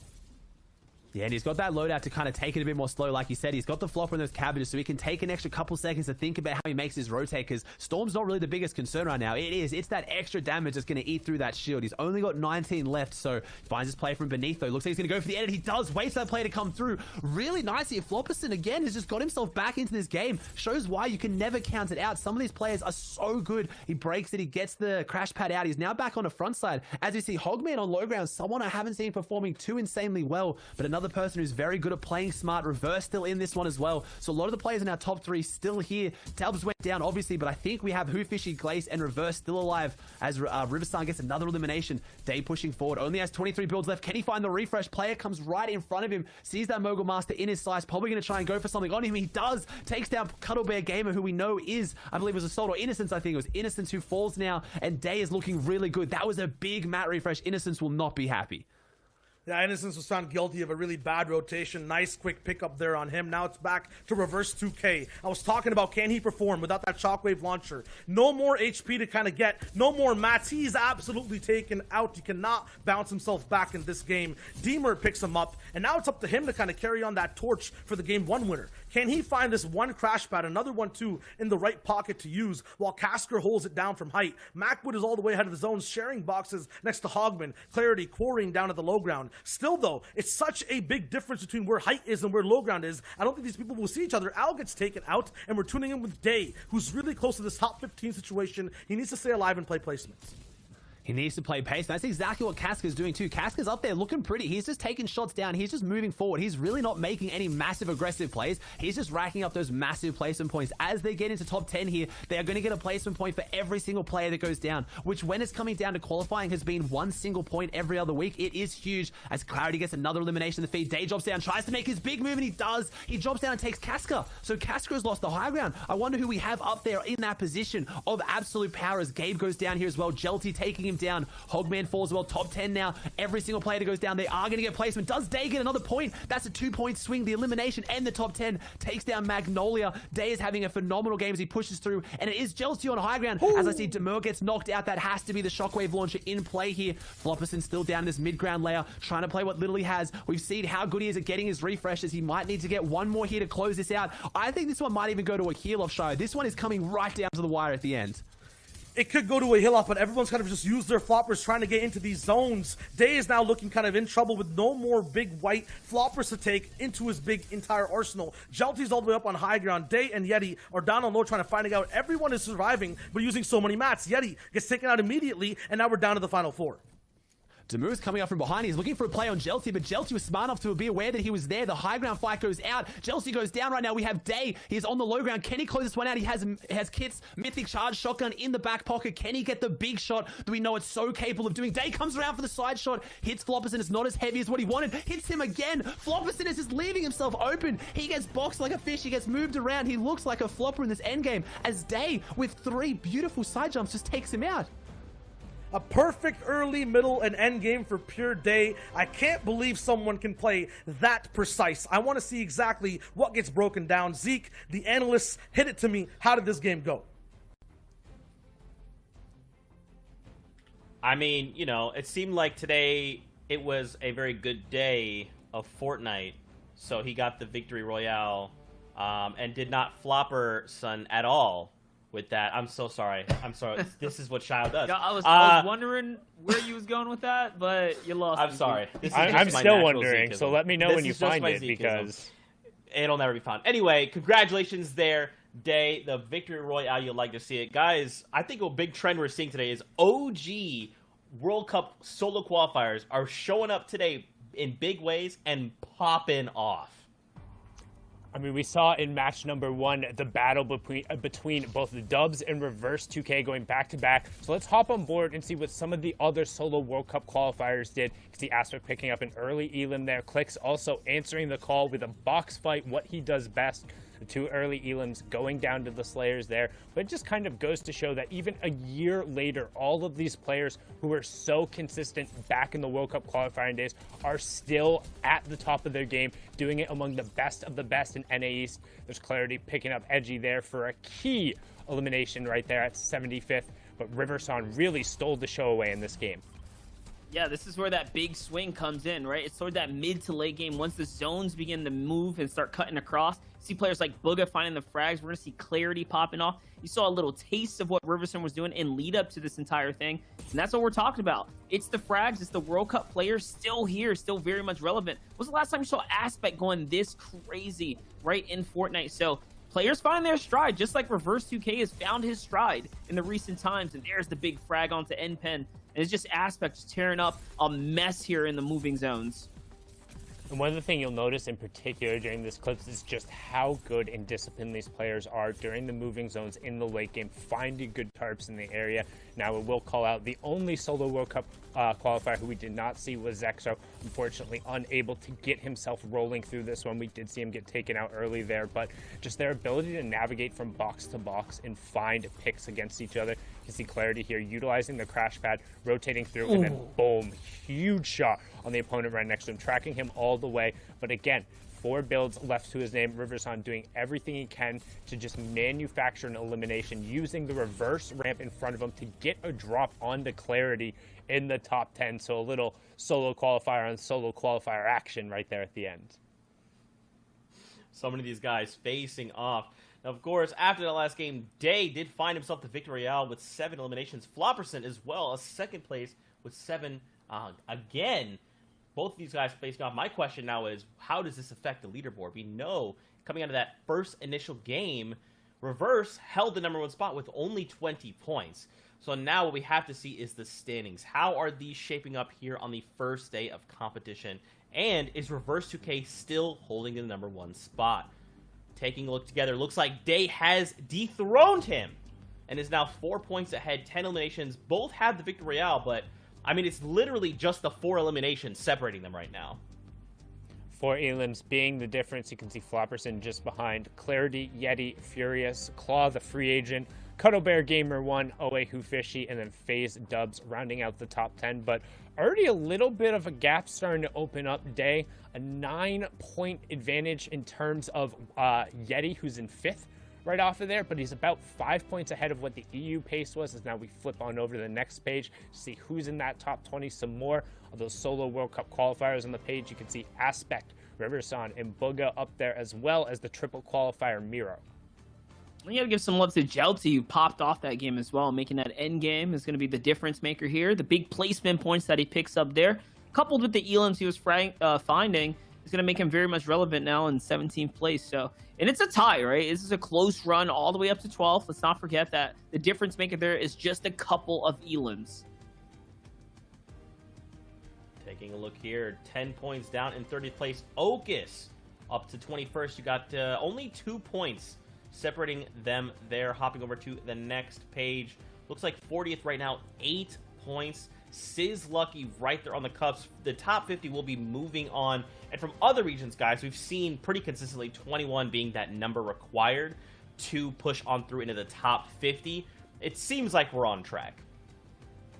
We'll know right as soon as we get over to that next. I think we're only going to do the 4 pages, though, so you can assume it's right around that line, given how the breakdowns have been and how close the scorings have done. No, we will end up seeing that 5th page, so we'll be able to see what the line looks like right now. And, of course, we're actually a little bit slower on the pace than we have been traditionally. After 2 games, it's been 7. Right now, it's just 6 points, so if anything, a little bit more room for those who had kind of the traditional slower start to get themselves back in and guarantee a spot in the heats next weekend.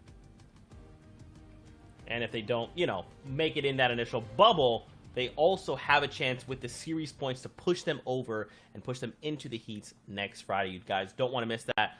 These set lobbies are fire. Games earlier in EU will be fire. That's probably going to be on a whole different level. Of course, guys, we're getting ready to hop back into the games right now, in fact. So, I'm going to see, how can I send this back over to Shy? Shy, be my eyes in the sky. Shy, Wager, take it away, my boy. All right, Hello? Zeke. I'm also here. Hi, Zeke. I'm also doing these games too. I'm doing my best. Thanks, man. Appreciate you. All right, next time we throw in an analyst, we're just going to cut out Zeke completely. As we're going into game 3, I'm not a diva, I swear. Jumping into game 3 with Shy, we're going to see how we go here. And we get a much better zone than what we've seen for the last couple games for these players. This is where I'm looking to see Misty maybe kind of have their big game, but no major change around the map from what I can see so far. Except for I see 2 players in the very far northwest section fighting over what I think is one chest. I see a shark getting taken out over this mini-map too. Zextro and Glace are fighting at the Orchard. Glace was uncontested from what we saw in game 1. Now Zex is back at the drop he claimed on Twitter to claim, but he's looking like he's having a lot of trouble. Already, I guess, out of mats, out of shields, and possibly even out of ammo. Yeah, Glade's gonna have to make something big here. He had this drop to himself the first time, so obviously these games are changing up now at the halfway mark. People are gonna start figuring out what's not working for them, and Zexro deciding that maybe his drop wasn't working for him. As here he goes, shows up at Orchard, takes down Glace, and Zexro wasn't looking too much better either. That was a really close fight, but Zexro, we know since pretty much the dawn of competitive Fortnite, does come out on top in his drop spot. That aim is something you don't want to mess with early game when really you don't have a lot of the advantage in the back pocket, but if you have good aim, you can always rely on that to get some beams here when these fights break out.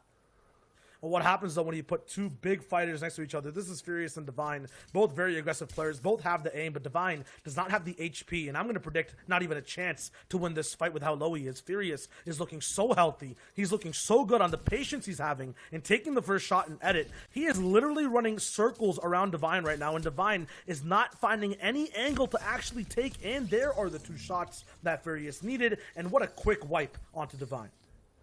Furious is looking so confident today as well. If he can just have won a couple of those games where he stays up end game, because again, this format, and again, I was talking to Prodigy Analytics before this, it looks like this format, more so than any other tournament we've seen in the past, is causing more of like a 70-30 split when it comes to 70% of their points coming from placement and 30 from eliminations for those top teams. Usually it sits more around that half to 60%. So Furious playing so aggressive and so well today, but just needs to find that consistency to get those free placement points towards the end. As Zephyr having that fight that I think I was talking about on the far northwest, it is the fight over the lighthouse, and it's going straight to the sky show. They're going up high. Never mind, Zephyr does drop back down. They're probably running out on mass, gets that really nice charged shotgun shot, and that's what this shotgun does. The new shotgun meta really does punish when you run out of those materials and you let the person above you have that extra time to cook up the shotgun and drop down. They can close it out so much quicker. As we see a little bit of the BM here, a little bit of the emote dancing on him. He knows he's won this fight, and he's saying, hey man, game 3, don't come back to Lighthouse. This is not how your tournament's going to go.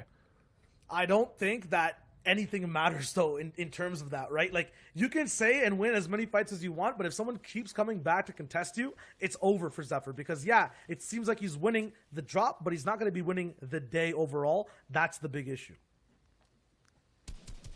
Ooh, and we have Dubs here in a fight. Looks like he makes out a Fortilla, or he's just still around that Fortilla area, trying to get this beam onto the player above him, playing the low ground. Needs to be careful, as there usually are a few more than just 2 people here at Fortilla, so I think he wants to be careful, make sure they don't have that angle, as Rox is the player on the high ground with a pretty good inventory, but only 29 builds. If Dubs does start to make this a bit of a build fight, which he can be very, very good at doing, Rox using a lot of the mass to hold this high ground kind of platform, as Dubs is playing from beneath, trying to get his way in there. As shots are now coming out, Rox has made himself that target on the high ground. He's literally built himself a platform on top of everything else for everyone to see him and take shots at him. And Dubs now put on the back foot, trying to get these shots through, and surely someone wants to come up and take this. Dubs playing really aggressive, and again, this player doesn't have the key card, doesn't have the mythic loot. Dubs just wants this fight because he wants this fight, and that's why he takes him down, gets the elimination, and he gets the launch pad for it. That is pretty massive for the fight here, but it looks like that means there must be someone here who has the control of Ocean, as neither of these players did.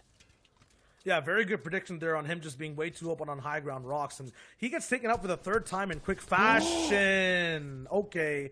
Dubs was also in the same spot. I don't think he remembered who did the first damage there in that fight. It was Accept, who lands another sniper shot, this time to the head.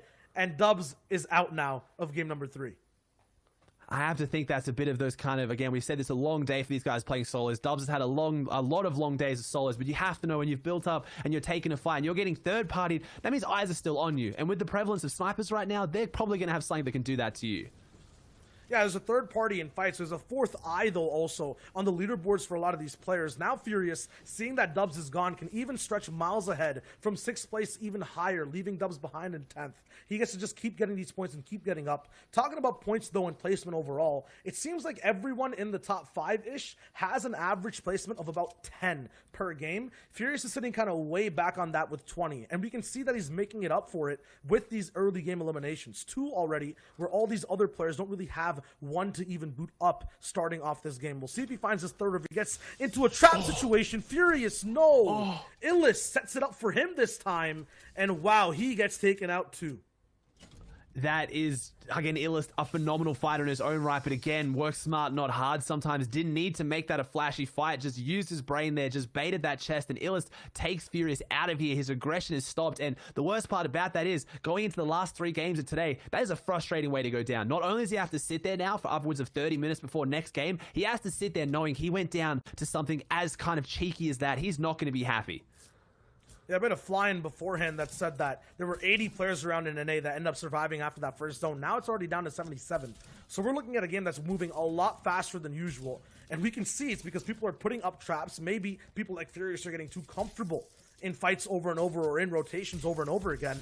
And oh my god, another big shot, a drop shot down from Larson. That charge pump is so good at ramping up and then putting down big damage off of these big leaps off of builds. And he makes it 76 players left alive. He still has to move in the zone though.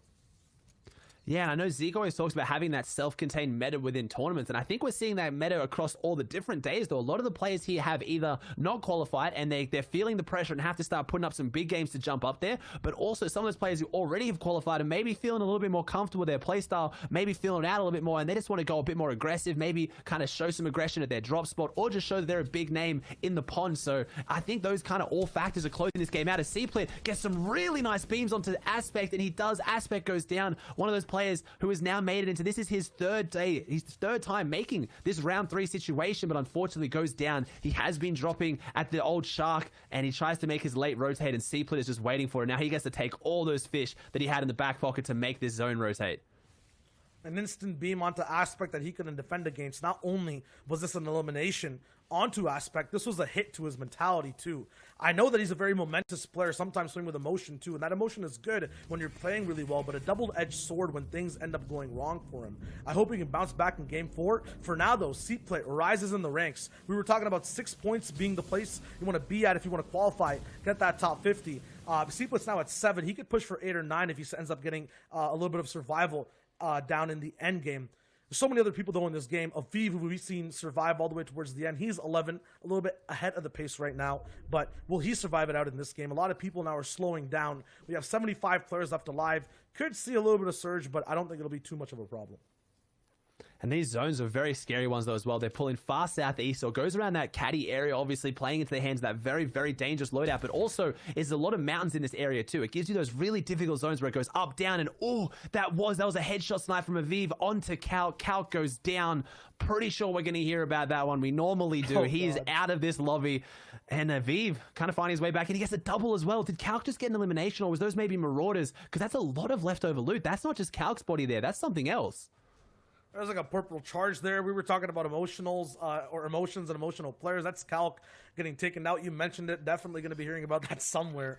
Here's Edgy. And this is just surprising to see someone from Caddy Corner at 2 points right now.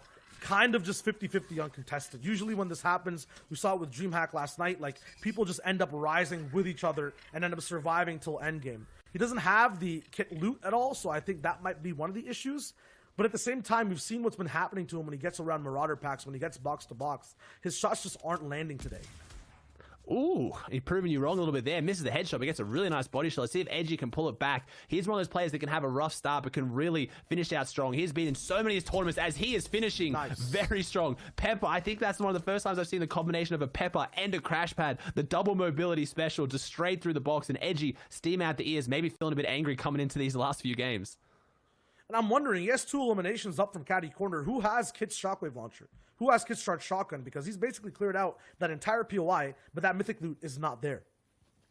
Exactly, and that's the one thing you got to mention as well. We saw how powerful it was giving reverse that boost when he got it just even coming into the end game. So whoever has it does have that large advantage as we have a KBM gamer pushing forward here, trying to get this high ground beam if he can. This player's in front of him right in his rotation path. We see the white line there, his quickest path to zone. Doesn't have to take the quickest path, but looks like he wants to take the quick path through, but maybe should have gone for kind of easier waters here, calmer waters, because KBM gamer's on the back foot. He's got the minis, he's got the big pop, but is he going to have the time to get them off? I'd have to assume not, unless this player maybe wants to take this chance to disengage, but no, NA East is showing up here in aggression as we've dropped under top 70 now, less than 70 players alive, and looks like he's not disengaging, but needs to close this out quickly. He is making this take way too long. He let him get off the minis and the big pot. Massive misplay here from whoever this is. He drops back in, and now with that extra shield, makes the advantage, takes down Cozy. I'm not sure if Cozy got too cozy there on top of those builds, but he had every advantage, Shai, and he just didn't push. He just sat there and waited. I mean, he got absolutely outplayed by one of the slickest and I would say cleanest crash pads I've ever seen. That was perfect in the amount of builds it broke, the timing was therein, and then an easy pickup there so fast. Edgy now, once again, in another box fight. He is definitely agitated, not happy with the first 2 games and how they've gone. He's pushing for his 3rd elimination. He's trying to climb back physically himself into the competition. He's going for another quick shot. Nice control there with the pyramid, but he won't find another tack shot to hit right afterwards. He has the edit on this ramp. This player might not have any builds left. It's N-Pen completely wiped out. Edgy's just a playstyle we don't normally see from Edgy. He's one of the most consistent players up there. Sent and Edgy known for just their ridiculous consistency when it comes to these kind of formats, these stacked lobbies, but he's obviously a bit frustrated here. And this is what's probably causing, again, these lobbies to drop. We've talked about it. I believe Edgy has already qualified here as well. I'm almost positive he has in the top 20, place top 50. So he's looking to just close this out and maybe just have some fun with it. And it's crazy to be that good that you can then just wipe people this much in these fights against some of the best, as KBM Gamer still not out of it yet, as he has Raul behind him, and Raul's got this med kit, but even with this med kit, he's got a long ways to go. It's not competitive Fortnite if you don't see a storm fight every now and then, and it's going to be Raul, these guys kind of near that 13-point, 10-point threshold who are looking to, I guess, fix their mistakes every single game. This is one that you don't really want to be in. Raul, though, could find an easy elimination from this. A 2-box down, though, from the person that he is fighting. A quick sharp shotgun that misses, but the spray is there. Gamer gets gamed. Yeah, and Rao just closed that in the nick of time as well. He took that out. Now he's got to spend 300 wood to rekindle this fire just to stay alive before he even moves. That is a big investment. We talk about you got to see some of these storm fights, but sometimes you just don't want to see them because this was just not the play for either of these players. You kind of want that peaceful rotate, but you never know what the guy behind you is doing. And without Storm Surge on the map, no need to take these kind of fights. It was a big misplay from, I'd have to imagine, both of them. Maybe Rao proves me wrong, but I can't see this endgame going too well in his favor with how far in Storm he is and how far he still has to travel. I mean, just imagine you're one of these players who are looking at the entire lobby kind of disintegrate a number, right? And you have people around you who are also fighting. You're going to need to put up eliminations. You are going to need to make decisions that end up in having your fight go into the storm, having your fight become a storm fight. Lucky for Rao, though, he gets to survive. Now we're back with Day, who ended up winning that last game in such nice fashion. We'll see if he can do it again. Cabbages this time in his inventory, so he's got that HP. But is it enough to actually get first again? Yeah, so far, Day's having a good day here. We haven't seen a retail zone like this, though, as well. There's going to be a lot of builds here, and as much as this lobby is thinned out very quickly now here in the early game, and looking to still do here with Day on the back foot now, he needs to get these cabbages off, and pretty much everything he's got left. He's trying to get out of here, and he's stuck up against those wood walls, unfortunately. Gets back into some old builds, but the pressure's coming out, and right now, hiding behind this building was a nice play. He's just trying to get away. He needs to invest everything he has to survive this one. There's no point holding on to anything here. Cabbages, one of the only edible meds in this game right now that does stack, so he can pop them back to back, and you can just see that health skyrocket. But this is going to take pretty much everything he had. I was going to say that these retail zones will make the lobby stay a little bit healthier for the rest of this game, as they can find those buildings to hide in and can do things like this where Day can save himself by getting behind them and just cutting off those angles. Yeah, cutting off angles, but also cutting off half his savings of shield and literally all his investments of those full HP heals you were talking about, the cabbages. I'm curious to see what kind of impact elimination he gets, even if he ever gets one. But we're moving on to some of the bigger players from the semifinals. Acorn, the only player to finish top 50 in each of their first 8 finals games. That is crazy. And he is showing us how he's doing it. It's in complete style. If you watched his last game in the semifinals, he got 20 points off of that to completely qualify to play round 3. I believe, though, he's already qualified for the Heat, so there's not that much tension there for him. And it's showing to have that ability to be able to drop those insane games, have that mechanics, but know that in these stacked games, it's not worth relying on them more than just that insane game sense. He's now making a much safer rotate. There's next to no one near him. He's looking so much healthier, but he has those mechanics in the back pocket. He could be pulling edgy right now and jumping into boxes and taking fights, but it's just so much harder to be as consistent as Acorn's waiting for the zone to show here to maybe see which side of the mountain he goes up. Looks like he's found his route, and no, he doesn't want to go up that way. Doesn't want to maybe come up behind an opponent who could be waiting. Bit of indecisiveness here. He needs to figure out which way he wants to go, and he's finally kind of decided, and he's got a good rotate ahead of him. He's got so much time to play with, and that's because he's on the dead side of zone where there's not too many other players. Bala talks about it all the time, and it's kind of been a running theme of this season so far. Some of the best players, you have Arkram, you have Stretch, they always go around the whole map, and Acorn is looking to do that too. Yes, it makes you shambles, maybe sometimes a little bit faster, but it gets you to almost every single endgame, and we see that with Acorn's consistency. Now we're looking at Crispy, who's also consistently getting into these box fights, and he's been winning, at least in this game. I wonder when that will end, and if it even will, because last game, we saw the way Furious played everything out. We saw the way Furious is playing this game too. Aggression could be the name of the game here for day 3 of NA East. There's the beam, a nice setup onto Turkas again, who does not get to see another game. Yeah, he had a great game 1, but unfortunately falling down in game 2 and 3. And we haven't seen too many people making that play what Crispy did there, throwing out the launch pad. The crash pad. Didn't need to get in the box with it. Threw it under that box, broke out the builds, and it's really good for getting lobby focus as well. We've talked a bit about lobby focus, especially in last season's meta with the miniguns and just getting other players around you to smell blood in the water and start spraying someone. The crash pad's good for that too. It breaks out the builds and really exposes that player. So sometimes it's not even about getting the elimination yourself. It's just clearing out those players around you. And you touched on it in game 1, Shire. Obviously, if they go down near you and someone else gets the beam from far away, you still get the loot though, and that's one of the biggest things to get these end games is the loot. Yeah, it's one of the hardest stretches to make. Speaking of hard stretches too, we're tuning in with a lot with people who are at this 7 to 10 point threshold, and it's because this is one of the last games they kind of have to catch up to everyone else before it's too late to even hit first or go for the top 10. Seatplit, 7 points. This is going to be kind of near that top 50 spot. He's looking to get a little bit higher past there. This is a very crucial game for him. 61 players left alive, so that placement is about to be handed out, I think, in just one more elimination, and he makes it happen onto Macwood, taking out such a big titan who could just influence this end game. Now he's in some more control, has already got 3 eliminations this game, and he's still looking for more beams. Yeah, Macwood goes down, and Seaplit trying to find his way back into this, and it's one of those few tournaments we've seen where even the qualifiers like this isn't even heats, and there's still money on the line. So like you mentioned it there, we do have to talk about these players dropping into that top 10, that first place, and getting those earnings which they're after as well. It's not just about qualifying like it normally is with these kind of finals and heats formats this time around, which is good. It's making those top players really play towards the end and know they need to play out their games properly, and we're seeing some of those players do that, and we're seeing some of the players not, though. Furious, one of the ones that's kind of been going a bit aggressive, trying to find his way up in there. I want to see where he is in this lobby now. If he's still having that aggression, or is he perched up and he's sitting pretty? Yeah, oh my god, they know he gets crash padded right past. Kurio, who was staying near edge zone, just trying to find a way to get safe, actually gets dangerous and then gets lethal. He's taken out. That's so good for him. Yeah, it goes down here, and Kurio now has that whole low ground area himself, so it's the elimination, it's the material, and it's the positioning now. That's another person that's just not near him he has to deal with his Clicks. And Blake, we talked about old teammates here going straight past each other here. Clicks set up in the middle, looking pretty good. Hero is here as well with his 3 floppers. He's got 3 crash pads too. He's got a good loadout in a decent spot, and we're going to get that far northwest half-half, which does give this endgame a massive mountain potential. If it goes kind of northeast again, it's going to be a massive, massive endgame here with a lot of verticality and a whole bunch of issues, and that's where whoever has that shockwave launcher, or also the grappler. We haven't seen the grappler come into effect much today, Shia. It is usually in the hand of Cease, who's been playing insanely well, but I don't think we've actually tuned into a single person who has it today. Not really at all, and right now there's so much space to actually climb for with that glider gun and the shockwave launcher. Kurio took out Day, who was in first place, so now Reverse can bounce back and bounce up. Zexro too could have such a phenomenal game and catch up to that first place slot. It's literally anyone's game in this lobby. It's only just a little bit of that game 3 scenario we're looking at right now. So it's that halfway point. Everyone's just looking to find a way to stay at that top spot. Hero is chasing a beam, but at what cost? He gets straight next, box to box, wall to wall. Pickaxe out at the wrong time, but the tack shot does hit. Zone is moving, and he's not in zone just yet. He needs to land his final shot for the Siphon. He does. XNB used as a tool for another player once again to make it to endgame.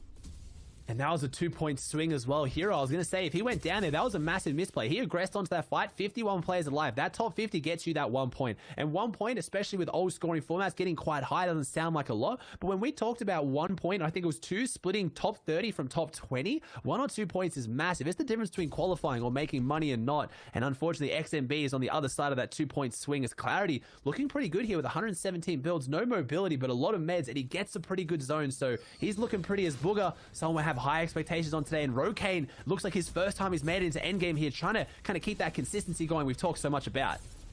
This is going to be so tricky. Everyone is literally on the zone line. No one is on the left side of the zone making any late rotates, so mid-ground is going to be so dangerous. Clarity already missing 1 crash pad, has to get dropped down. No eliminations yet, only has placement points. He has so many good mats, but he's caught between such a hard spot with no mobility at all. There's the launch pad. He gets it. He's up in the air, but how long will he last? Absolutely naked in the sky, nowhere to connect to, no builds at all. He could get beamed at any moment.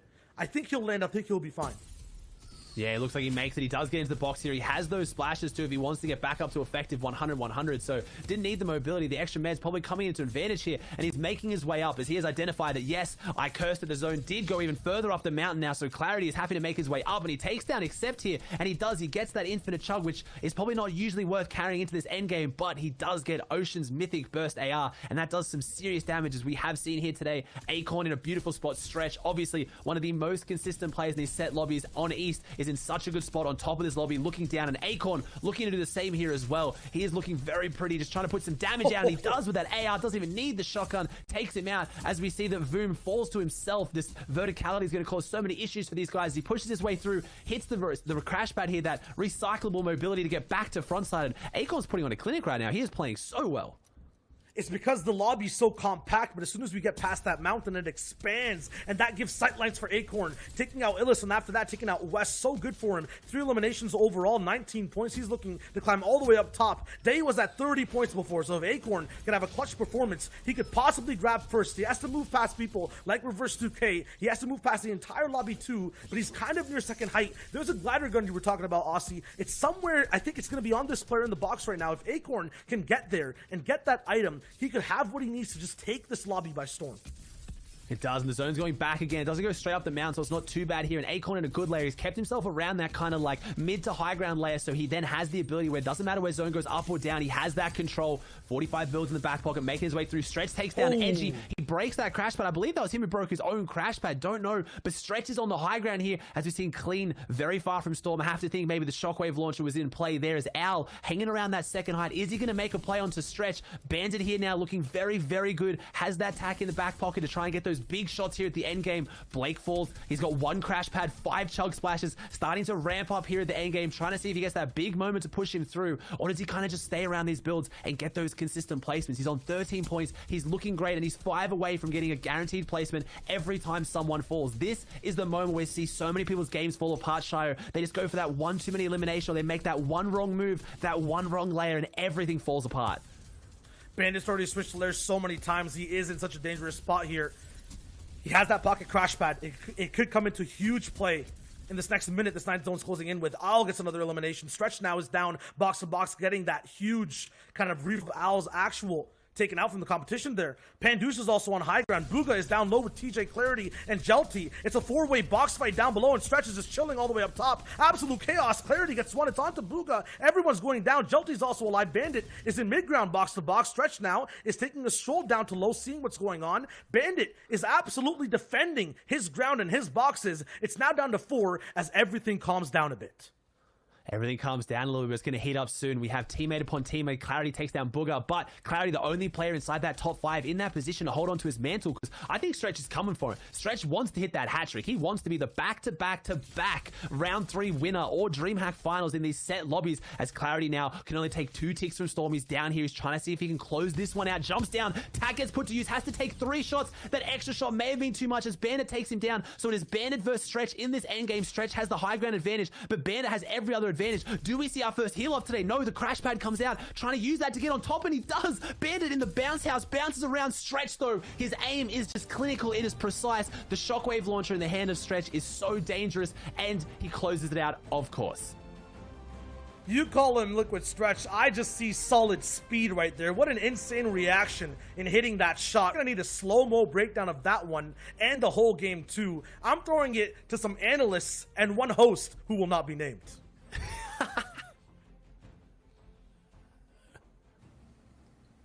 Apparently there's some kind of beef. Listen, Ozzy, of course I knew you were there, but I wanted to throw it to my boy Shite. Listen, Ozzy, really quick, Ozzy, there's no beef between you and me, because you will forever be my buddy, Ozzy.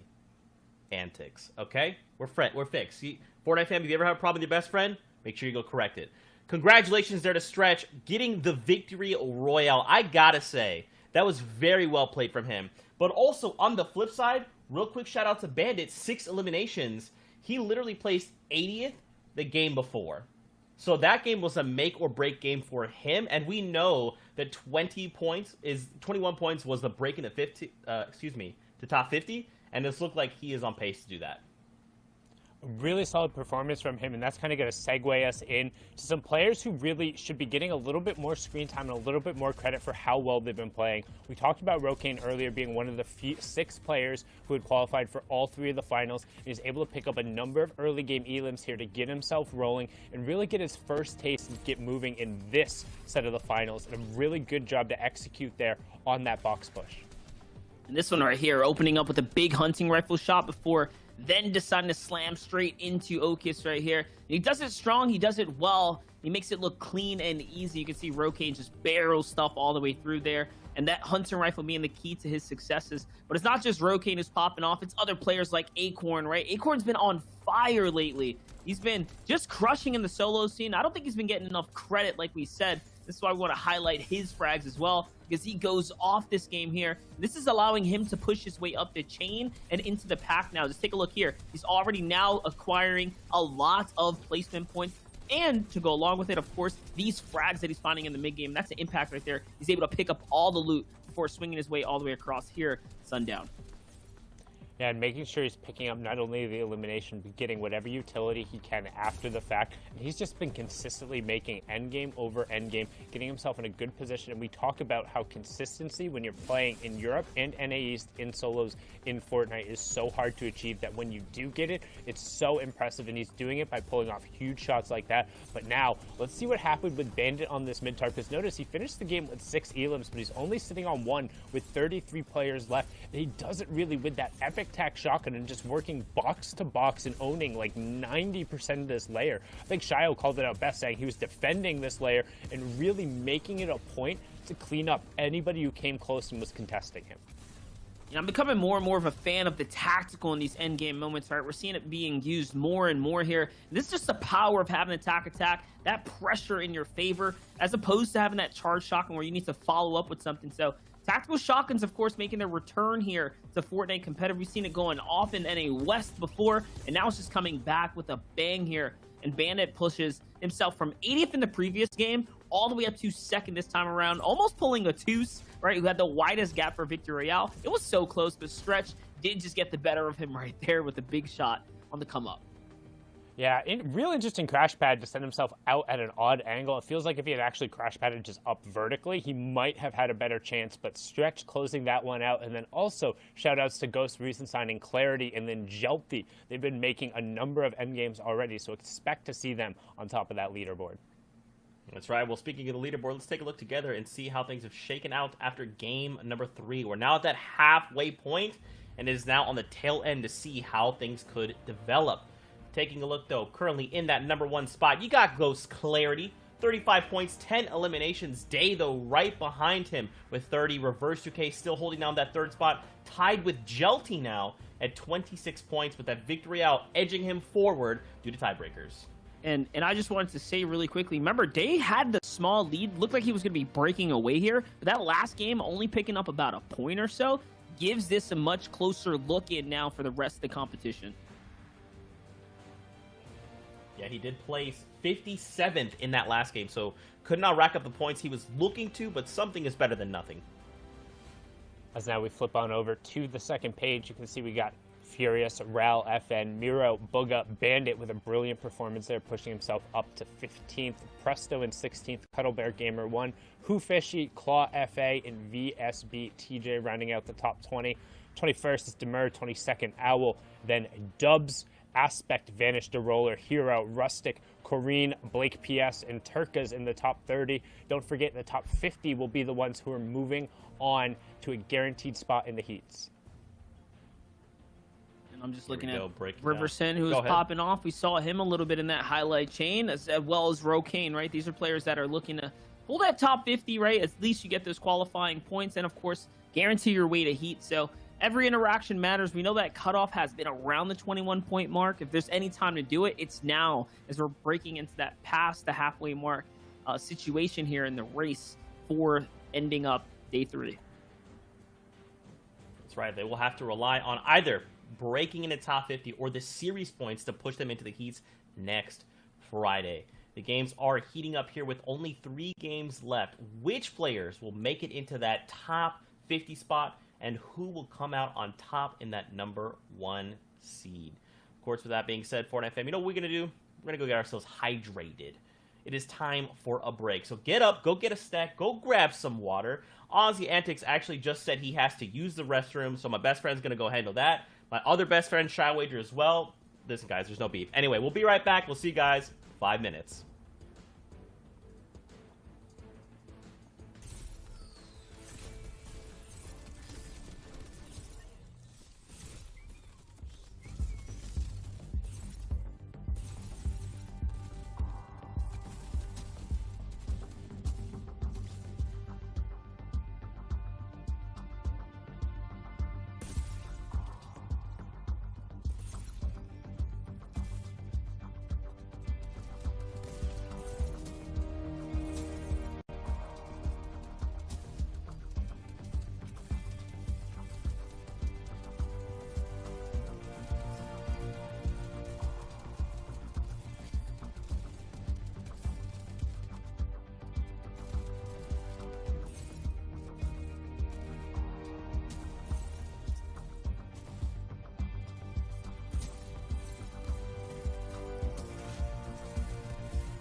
Welcome back to continued coverage of the Fortnite Champion Series. I'm your host, Zeke, and joining us here on the analyst desk, we got Sundown, we got Monster Deface, and we got some games on deck.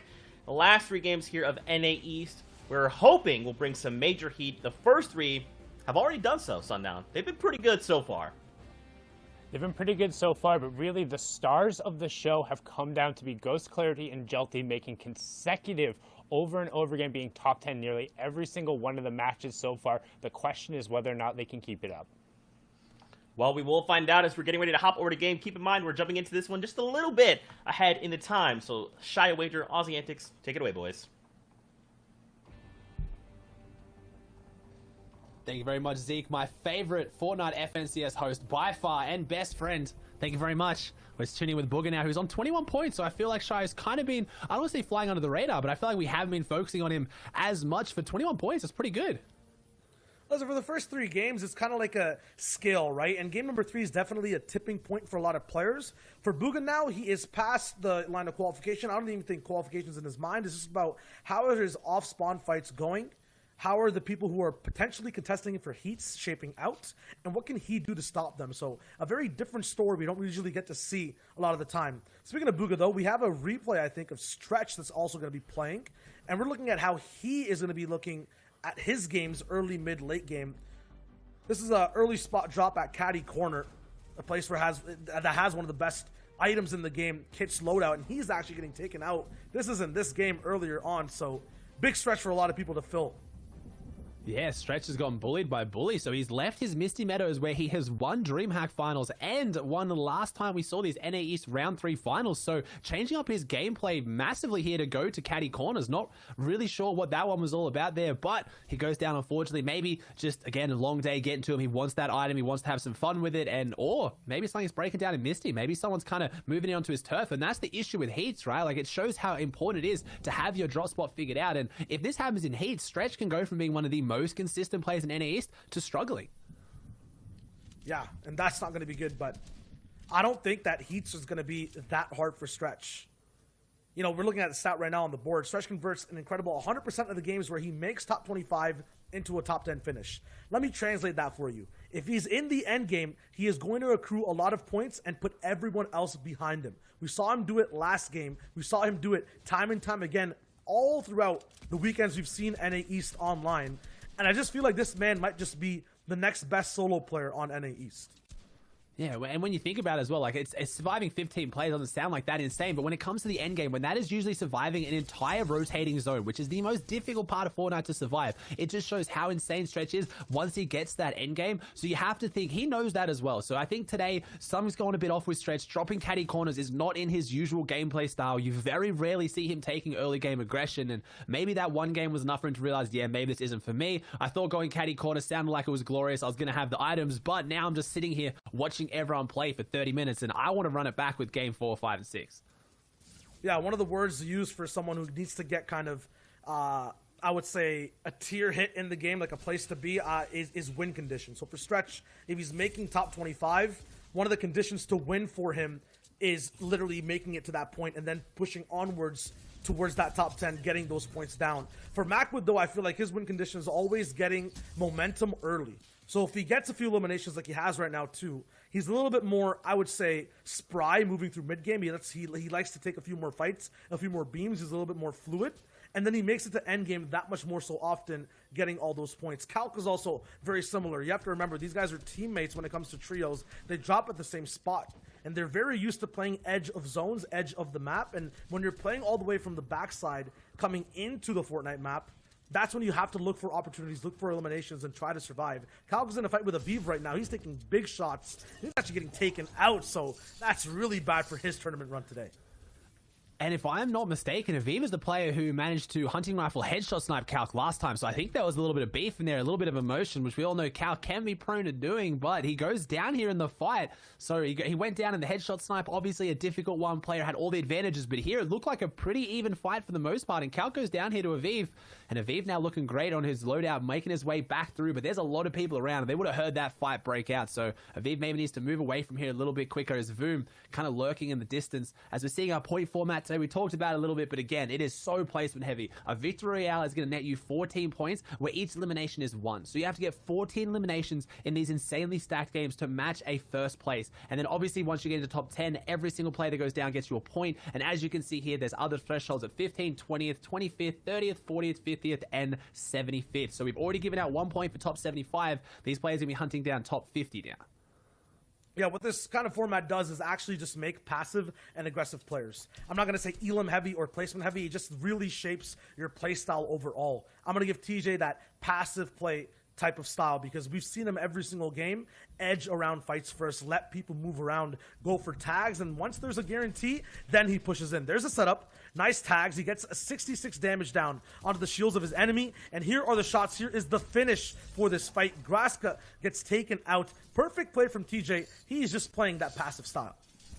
Yeah, and he's got this edge, right? He took this fight on the edge. There's a few eyes on it, but no one really kind of edged into this one. No one took any third-party shots, so TJ closed that one out fast. And it's one of the harder things to do in the current meta. With those charged shotguns, quite often, if a player has the charged shotgun, they're cooking it up. You really have to be smart with how you get in to close the fight out quickly if you want to. Otherwise, that's when the third party start breaking down. But TJ doing just that, looking in a good spot now. Zone pulls pretty far, and he takes no time to start making his rotate. Like I say, he's more of a passive player. He got his elimination. He got his loadout. He's going to avoid these players and go back to maybe an old build of his to make this rotation and just kind of hide behind this old wood wall.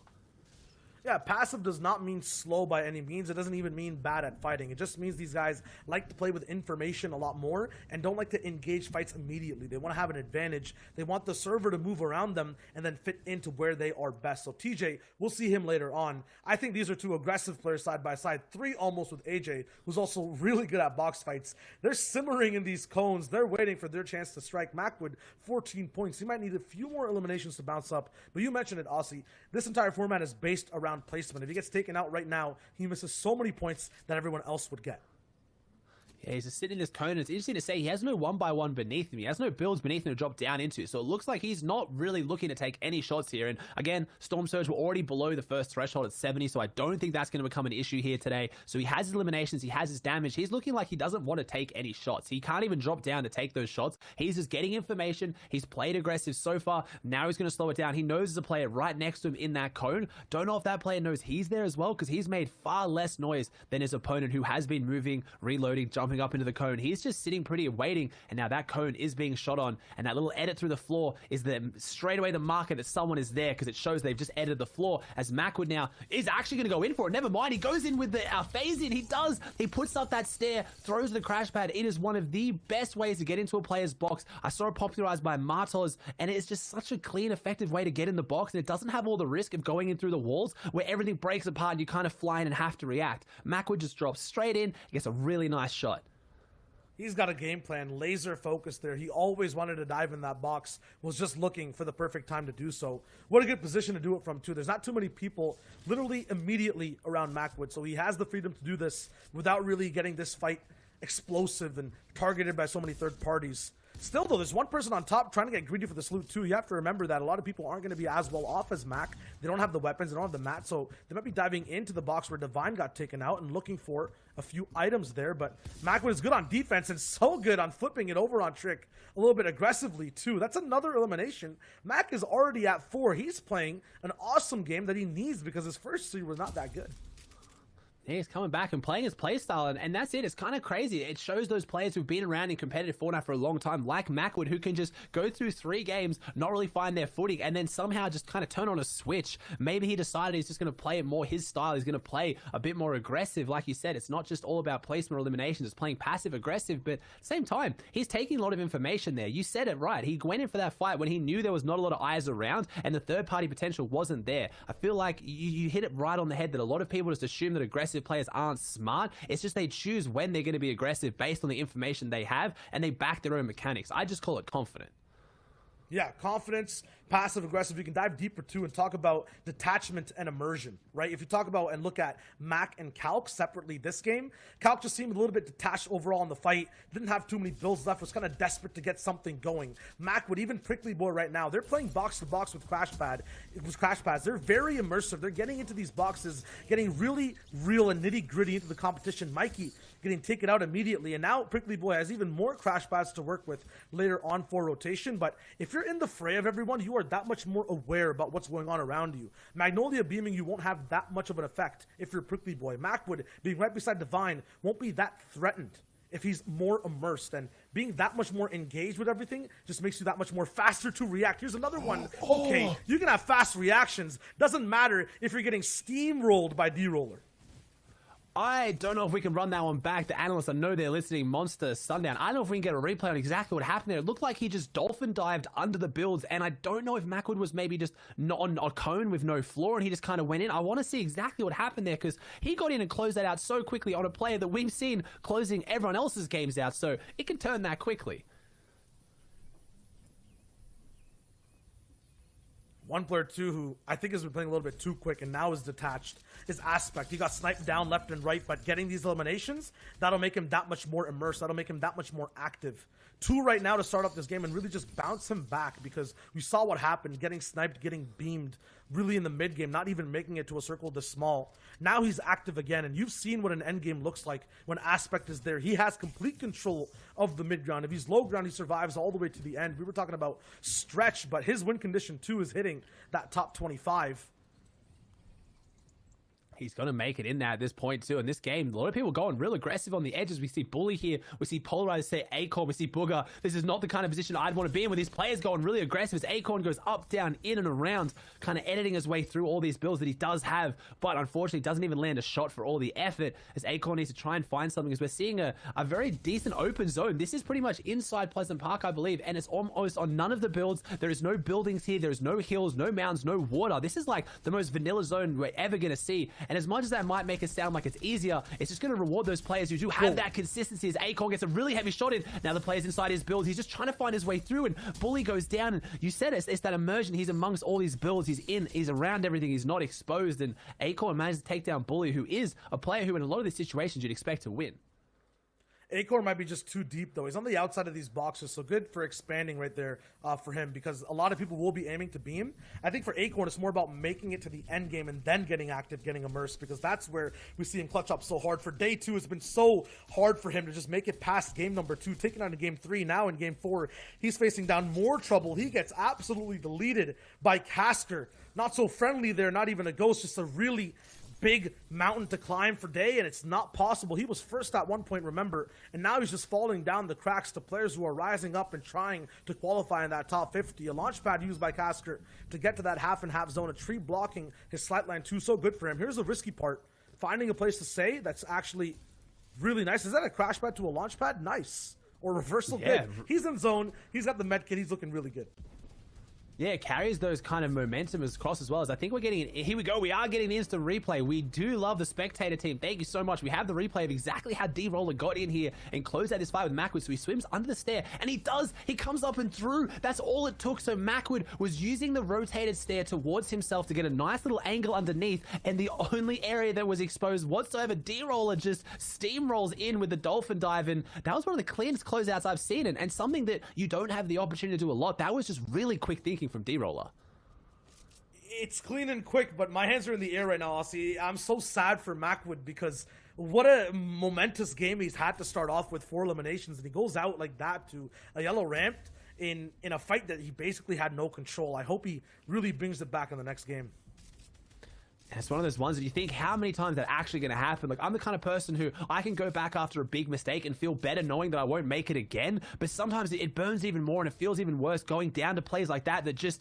It's just bad luck, honestly. It's just really unlucky. I can't imagine there's many situations you're going to be in where you're on a river, down river, with a rotated ramp where someone can go under it. It's just not something that happens a lot, so he needs to kind of pick up that mental. But like I said, he flicked on a switch coming into this game. There's no reason why he can't do it in these last 2 games as well. As Booger on 23 points is doing well, but if he wants to kind of maintain that dominance that Booger is known for in solos, obviously being a World Cup winner and came second last week, he needs to flick a switch, and that's a good start there with Jared's.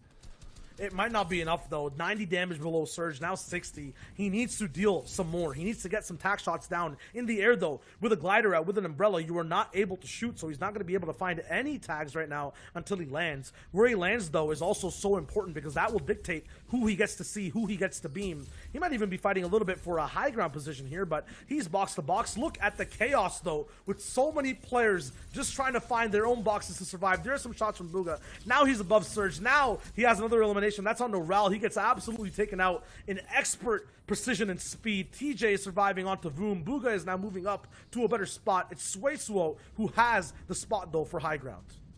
Yeah, so Reverse 2K in his lobby, so we got some of those big names up there, really looking to shake the top of the leaderboard up. Reverse wanting to make a big name for himself here. Furious still in this one as well, hitting that crash pad that I think about 8 different players hit the same crash pad. That obviously means as much as they're all getting the rotations, Reverse gets another elim, they're going in the same path. They can fall in the exact same box, and that's the problem. The crash pad's a great bit of rotation, but it leaves an open pathway to you if you don't pop it, as Reverse is back in a shambles position. But last time we saw him in this position, he did pull it off. He has the pepper popped, so he's going to be moving a lot faster to front side, has the builds, has the minis, and he finds time to get them off as he slips in time top 30 as Suesuo is on the high ground. He doesn't have the caddy loot though, so we're gonna have to see if maybe he can hold this. Maybe he has information that's not in the lobby, because most players who don't have that in hand are usually not trying to stay up here. He does have the crash pads if he gets knocked out to make a quick rotate back in, which is creating some of the most insane plays we have seen so far in this tournament. Who Fishy picks up another elimination, and Suesuo is looking great up here. He's just making his way through in nice and slow.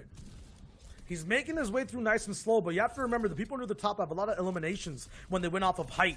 It's going to be a long game, too. Nice pickup there onto Nosh, I believe. That's a huge pick, too, for the end game. He's literally just beaming, but it's going to be a very, very long game. 15 people left. Absolute natural low ground. This will mean that everyone has even footing when they're down below there, like Reverse 2K. They'll be able to take shots. They'll be able to get siphons, and wow, Sway, you are in the best spots for beams, and he's finding the nice angles, the right angles to take shots in. 90 degrees, 180 degrees, it doesn't matter. He's getting every single beam possible. Polarized is surviving by just 1 HP on low ground. Suesuo is still throwing down beams all the way from height. Clicks is trying to hold his own in his own box. Owl gets taken out once again. XMB's in this game. Hoofishy pops up top with a quick shot onto Clicks. What an amazing elimination. No, that's Okus that takes him up, but he did the damage. Now it's a 3-way box fight down below, and this entire lobby is going to its final moments.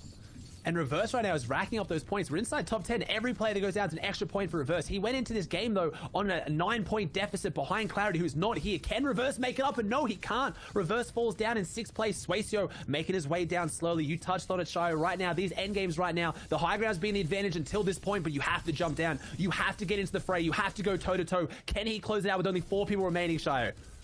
Sway's trying to make it all the way towards the top, but it's Hoofishy who could take first place right now. It's 3 people alive. XNB gets taken out. Sway still has control of height, but look at the cost. Look at his match to get to this point. 4 eliminations, yes, but how long can he actually hold on to? It's 100 mats that he has left. A crash pad being thrown down, but it's not enough to deflect the player who's going for height. I don't know who it is. It might be Hoofishy. He takes the crash pad out. Still, it's a build fight. 1v1. Where's the last player? Tack shots. It's Hoofishy who gets taken out by Sway. One person is still left. Is he heel gaming? I have no idea where he is. He could be down below.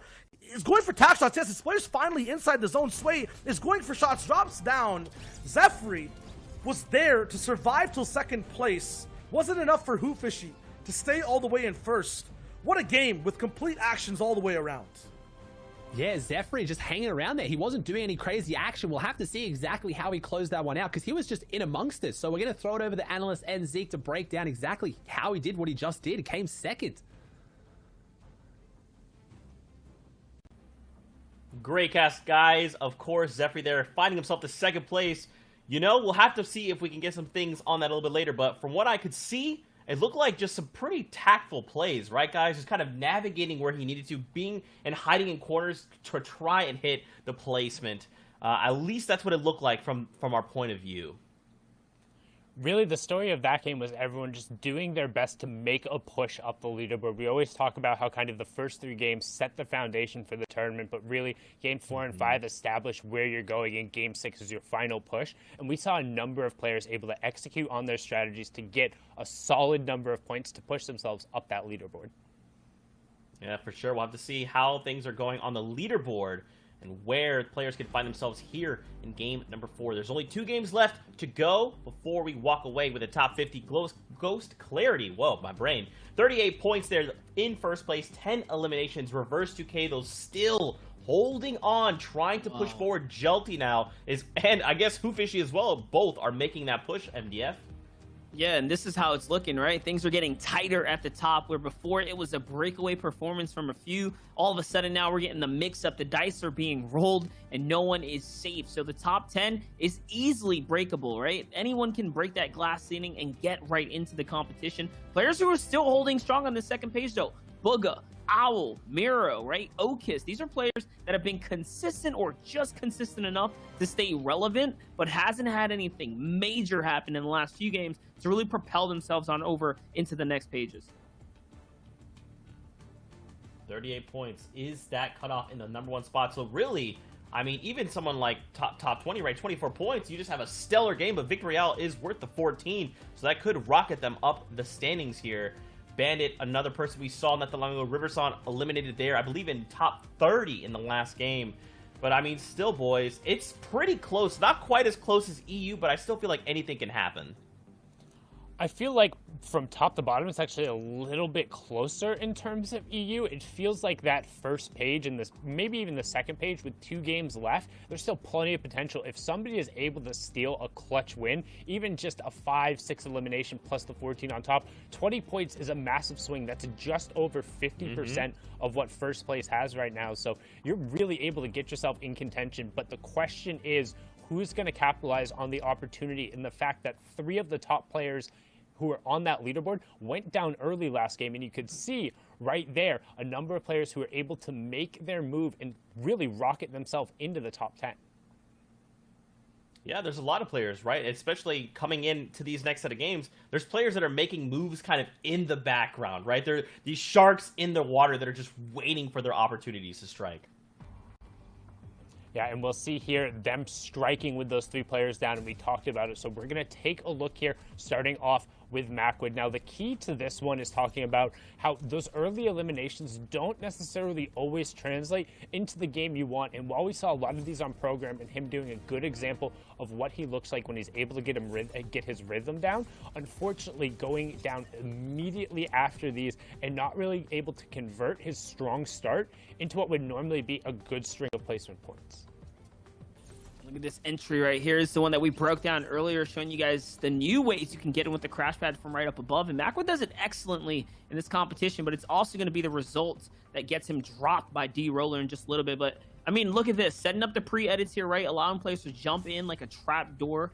That's a trick right there. And this is how it all kind of plays out. And someone who's going to make huge strides up the standings, and where I wanted to highlight them is Hero right here. This is someone who's on the other footing, playing for the end game and catching the frags when they matter most. And it propels him all the way on up to that first page. Yeah, we saw him just inside the top 10, largely on the back of this performance, and that's really what it's about, having that one clutch moment to put yourself in contention and then being able to hang on. You can see the single-digit builds with the rifle fire and just happening to be the one to get that last tick, carrying himself over, and then the aggression to punish Owl, who's trying to go in there and play Luke Goblin. Some really good picks coming out from Hero and showing how to execute on the mid-ground tarp when you have limited numbers of builds, making sure he resolves that fight, dropping down, getting as much of the resources, but unfortunately able to turn around. As now we hop on board here with Illis, another player who we've seen a lot of, who is able to make a solid push-up again. The top 5 is where so many of those placement points end up coming through, and if players are able to just sneak in there with a couple of eliminations, all of a sudden you see yourself in contention for that top spot. Yeah, Zeke made the point perfectly, right? It can swing back either which way. One good game. So going from 9 points this game, Illis is going to swing up in a 9-point swing towards his favor here, grabbing up 20, and which all of a sudden he goes from like back page, right? Not even near top 50, now knocking on the door for top 50. And here's Who Fishy, someone who's been consistent in doing it as well. All the way up here now is going to find Illis right in the exchange right here, and then find himself all the way, literally soldiering his way to the final moments, to the final engagements. We didn't really get to see his perspective too much. This one was on the 2-shot, but it is showing you that he's playing that low ground, he's playing it well, and he's been consistently gathering his focus to make it through to endgame. And his ability to convert on the elims was the difference between his other games. He's been racking up a lot of placement points, but now getting a number of clutch eliminations, and right there at the end, unfortunately, will end up falling just after picking that one up to Sway, who rocketed himself back up. But again, both those players now inside the top 5. And as we go into game number 5, shout out to Prodigy Analytics, any player who's in the top 25 right now still has a very much so realistic shot of taking that number 1 spot. So this has been one of the most competitive rounds we've seen yet in the FNCS with 2 games remaining. And it's partly due to the fact that the top are falling, so it's giving the others that time to rise up with the tide. guys. I mean, the hype could not be any more. Like, last week, I was excited. I was like, man, these games are going to be incredible. Today, though, these guys, EU and NAEs, have said, you know what, guys? Listen, we gave you like the pretty strong games. We'd say like a B. Today's like an A. All right, that means Heats A+, Finals A++. We'll see. With that being said, guys, we're getting ready to hop into game number 5 here in NA East of the FNCS. So let's send it back over to Aussie Antics and Shy Wager to get us in.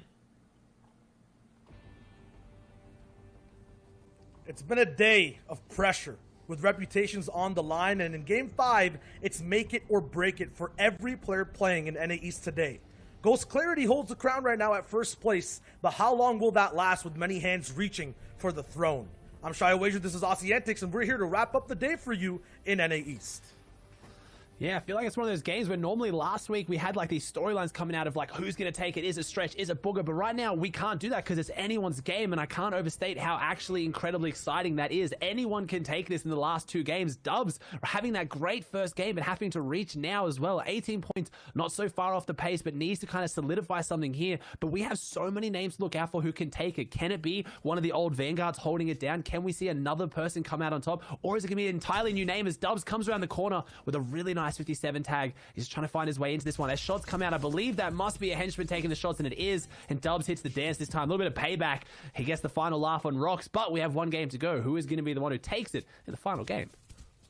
Okay, so Dubs is making it right now. He is in this game once again. He was absent from the last few, but 19 points. He can really revitalize here and get back up to where he's used to. Top 10, top 15, there's a chance. Aviv, though, has been the man to contain the beast from Craggy Cliff's young calculator every single game. Will he do it again in this one? No sniper rifle in tow, so he won't have that big boomstick to start off the fight.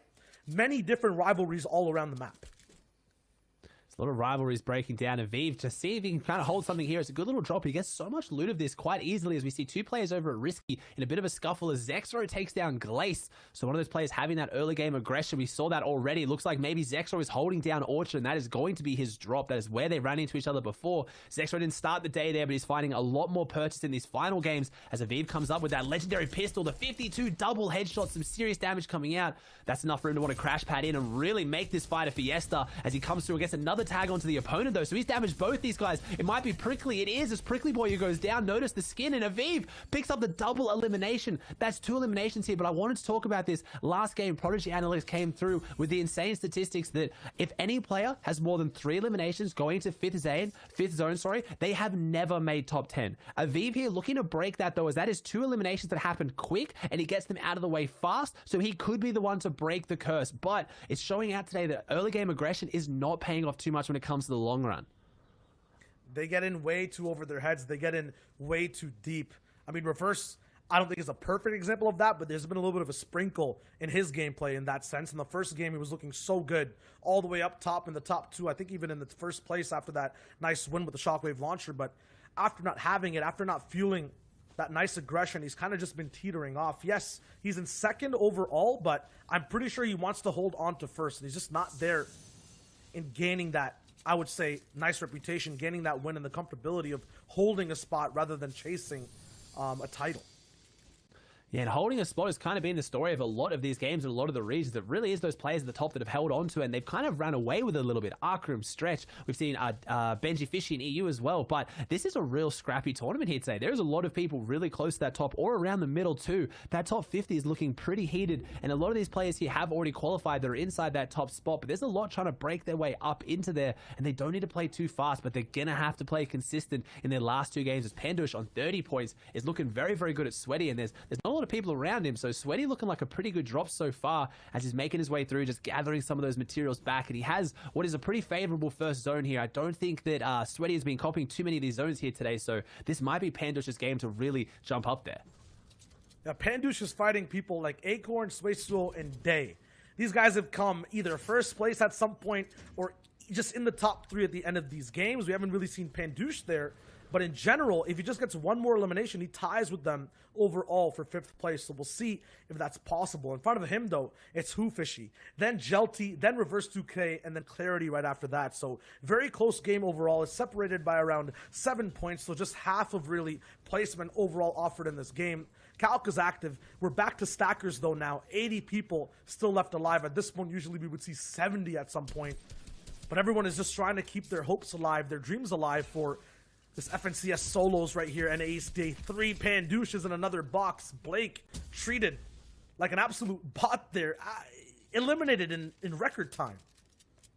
He goes straight through, and I was going to comment on the fact that he wasn't going in through the roof like we saw Mac would use so clinically, but Pandouche pushing Blake right up against that wall, and because it was that wooden wall that he did not own, he had nowhere to go, as Jelty now hanging around Slurpy Swamps. It's that drop that's already changed the tournament so much. This season, as it progressed, the map progressively changed quite a lot. We saw Benji Fishy actually taking advantage of Slurpy Swamps last week, finally being exposed, finally emerging out of the water, and Benji Fishy finally emerging as that player to win a major tournament off the back of it, and Jelty looking to do the same here today with 34 points playing out of Slurpee. It's a drop that has now been proven to have a winning position, and Jelty looking pretty good here for it, but unfortunately doesn't have the best meds or mobility actually, but he's got this kind of Slurpee Swamps to hang around. I don't think he's dropped here. I think he's more just rotated through to get what he can to get back into the game.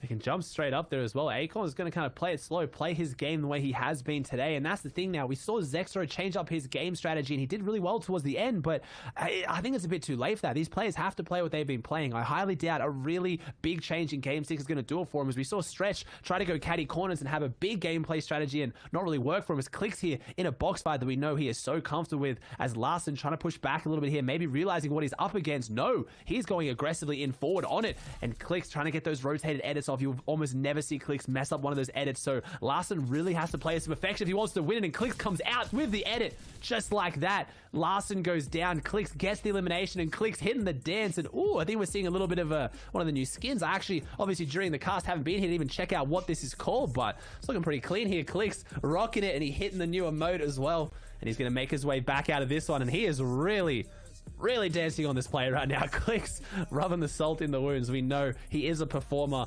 first, and then I feel like a competitive player second these days, but I say that 18 points, he has been insanely consistent, making all 3 final days, so he's looking really good here to close this one out, as Day is looking to continue to have a good day, and this is Day and Sway, so they're very close on the leaderboard and very close on the map right now. Yeah, to note, like, the big thing for this game is who's going to be stopped and not allowed to play. It might be Sway right here from Day. They're side by side on the boards. Day is looking to just go right all the way ahead. He has the wall on the edits. This is the ramp that's trickiest to get, though. So many options to actually disengage from that bad spot. But Day is right behind Sway right now. He's right on the wall. He's looking for the next shot over. Another ramp to kind of traverse over. It's not going to be fast enough for Day. He's on the next wall. There's a third party, so Day has the option for a huge edit. The tack shots will be there, and Sway stopped in Game 5. A big player who was so phenomenal, monumental in the last game we just watched on High Ground. He will not be here for this game. He will have to wait, frozen in time, as everyone passes him in the lobby. And we talked about as well. You talked about the reverse early on getting that caddy launch. We talked about last game with Sway getting high ground. It's those conditions that make you a little bit skeptical of how can they hold on to it when that position they were in was such a powerful position, but it's one that only one player in the whole lobby is going to get. It's why you look at those players more like Stretch, who are playing the kind of mid and low ground in those less powerful positions so consistently to get those points, as Zeph, who we saw last game, Zebra, I think, in the end game came second, just kind of hiding around that end game. He honestly played it really well. It wasn't as flashy, but it was a great performance, and he might need a little bit of flash here, though, as he's in a fight here on the edge of the zone. There's not too many eyes on it, but looks like this player is not going to disengage or let him away from it, so Zeph needs to do something big to get this fight, or maybe proving that he's just strong enough for men to stop pushing and try and close this one out. We'll have some stalemates every now and then between these players, but everyone wants to get in, wants to fight. Main Tori, 2 points, really needs to just get aggressive in these early games. Needs to get some eliminations to pad up those placements, but wow, he's just looking a little bit too slow there. Zep picks them up in quick fashion, pads his stats 23 he rises, that's another player who is not allowed to change the story that he's made so far. Another player who does not pass the barrier of Game 5. And it's those players that are down in those lower points that can really throw things off here, but they're being proven why they're at that lower end. Maybe just being a little bit out of their league here, a bit out of their depth in these final games. The semifinals are so different. You've only got 2 hours and you've got 7 games. It normally does reward those players who can get eliminations, but then getting into finals only has 2 points on the board coming into these last 2 games. Unfortunately for that player, Clarity, complete different end of the spectrum. 39 points. Clarity looking incredibly good right now. New signing for Ghost, trying to get a big placement on the board. Obviously qualified for World Cup. Haven't seen him do as much insane since, especially recently in Chapter 2, but a great performance here today. Even with the last, a poor final 2 games, he's done very, very well. And I think someone that not a lot of people would have had eyes on to do well today. Definitely not someone you'd consider an underdog, but wasn't up there in that big names like with Stretch, Booger, those players who've been placing consistently. But Clarity showing that anyone can show up on the day, and that is what Fortnite Solos is about. Yeah, he's definitely a person that gets thrown into situations, Clarity. Never the one to take control. But this time, I think we're seeing a brand new side of someone getting into end games, controlling his own lair, surviving on low ground like he usually does, but with a new flair. So I want to see if he gets into a pit here too in this fight to the finish. He's been playing out. He's going to keep those turning. He's going to be absolutely fine. This is the wood box right now, but with the mats he has, with the loot that he has in his inventory, this is just looking like an endgame pop-off Clarity that we're waiting to just see explode. Yeah, he's in such a good spot. 109 above Storm Surge, only 1 player having to go down before that happens. And that's what I want to touch on too. Last game, Shire, I would not have predicted Storm Surge to go active or even a strong warning coming into that final game, but it did, as we see that Clarity has more final games with 10 plus points in 4 of them than any other NA East player. So just like that, Clarity is showing his flair here to get to these end games. And as I was mentioning, they're playing out really slow once you get to the end. We only have 71 alive, which would not be considered insanely stacked, which is quite ridiculous for how many players that is. But then it's those players that are making it to the end that have the composure and they're just surviving. We're seeing those later Storm Surge become more of an issue than the first 1 or 2. Yeah, and there's a hidden story here too, which is why Surge is being shown up, which is why people are still playing close to the chest. Yes, we have a lot of people who've qualified, but they're these one-off players who haven't made it to the top 50 yet, like Main Tour you got taken out before, who are still trying to push for that 21-point mark, the 22-point mark. TJ's ahead of it. I'm not sure if he's qualified before or not, but it looks like the way he's playing today, he's playing very smart. He's playing top 50. He's not looking at further how he can actually push. Yeah, TJ's got that epic pistol in hand. He gets the beautiful shots onto Clicks. He takes him out. Clicks is gone. Ooh, sorry, I think we got a bit of technical difficulty with Shy. I'm not sure, kind of caught up for me. Not sure how it sounded at home. I apologize. TJ takes down Clicks here, coming out of Pleasant. It's that epic pistol. It's had a lot of kind of discussions around it. Is the pistol the play over the assault rifle? We're seeing some of the best use it, and TJ putting it to work there. That 52 headshot can seriously do some damage, as TJ now not only has got the elimination, he's also cleared his rotate. He's just now making this entire rotate for free with no one around him. Mac with 2s, and we've seen him stop for. For me, not sure how it sounded at home. I apologize. TJ takes down Clicks here, coming out of Pleasant. It's that epic pistol. It's had a lot of kind of discussions around it. Is the pistol the play over the assault rifle? We're seeing some of the best use it, and TJ putting it to work there. That 52 headshot can seriously do some damage, as TJ now not only has got the elimination, he's also cleared his rotate. He's just now making this entire rotate for free with no one around him. Mac with 2s, and we've seen him stop for. He needs to get to that 21 mark to stay above that top 50.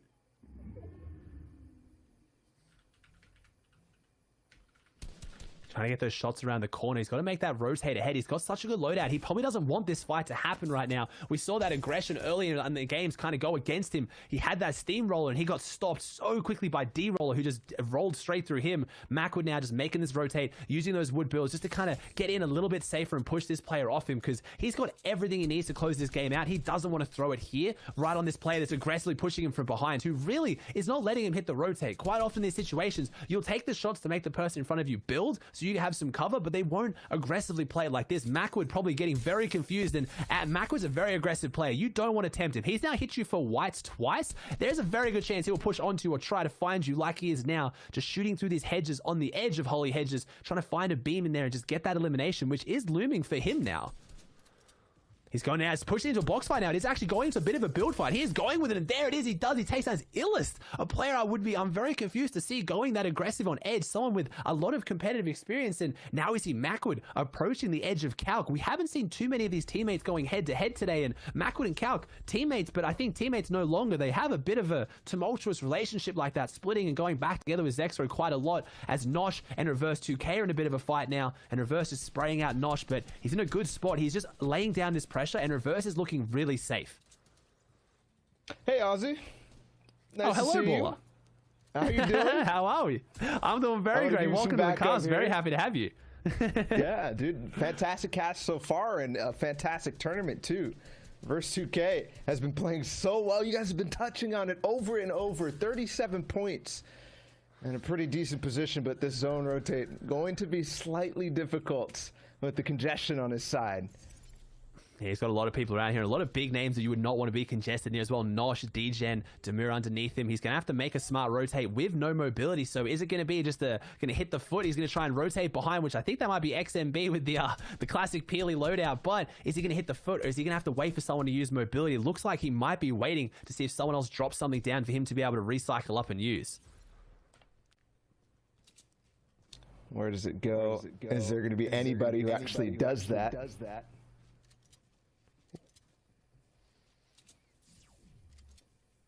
And he seems to have a free rotate. He's caught it.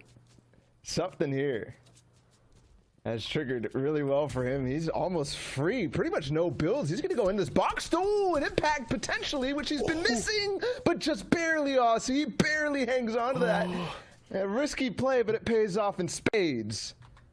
That was a scary one. I was going to say the Reverse doesn't normally go for these plays. He's not normally seen going for these refreshes, and maybe that's why Reverse looked a little bit shaky. Honestly, the shakiest we've seen him all day. It's incredible that players can look so comfortable and so composed in endgame, but in that little mid-ground fight there, Reverse looked a bit out of his depth, but luckily had the health and shield advantage, which carried him through. He gets the elimination. He's looking pretty good for it now. His loadout is still quite strong, and he's almost made that difficult rotate that you were talking about. But has everything he needs to get back up into this, but he didn't box it up on the backside. Now this player's spraying the AR. Thankfully, he can hold that, but he needs to get something back. No! It's Nosh who pushes through, and Reverse 2K is stuck at the 38 points that he's left with. Nosh takes him down. It looks like we're rocking the Axolotl skins right now. The sign of the aggression. Clicks and Nosh both getting in with it as Acorn getting a little bit of a replay here earlier in the day. Oh no, don't do it. Acorn on the roof of this right now. He's on the roof of the gas station just farming it out, trying to see where these sniper shots are coming from, and standing still. Acorn, it's the second last game. You can't make mistakes like that. You saw a sniper shot come out and then stood still and just waited for the second one to fly, and it did. And Acorn, who's playing so well today, gets taken out. He'll be very frustrated with that.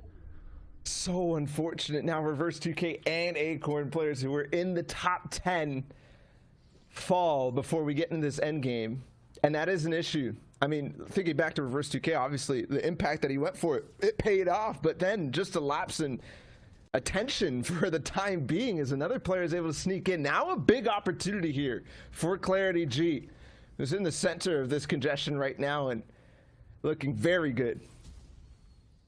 He's looking very good. It's just his lapse of judgment. It's just such a simple thing, just not boxing out, just not pulling up the builds. And maybe he was a bit rattled from that fight, because honestly, he went in with all guns blazing, confident, and it went south very quickly. And I think he was still reeling from the fight. He was still trying to get his footing back into the game as we see Aspect trying to find his way through this one now. He's going to go in with the crash pad. He does.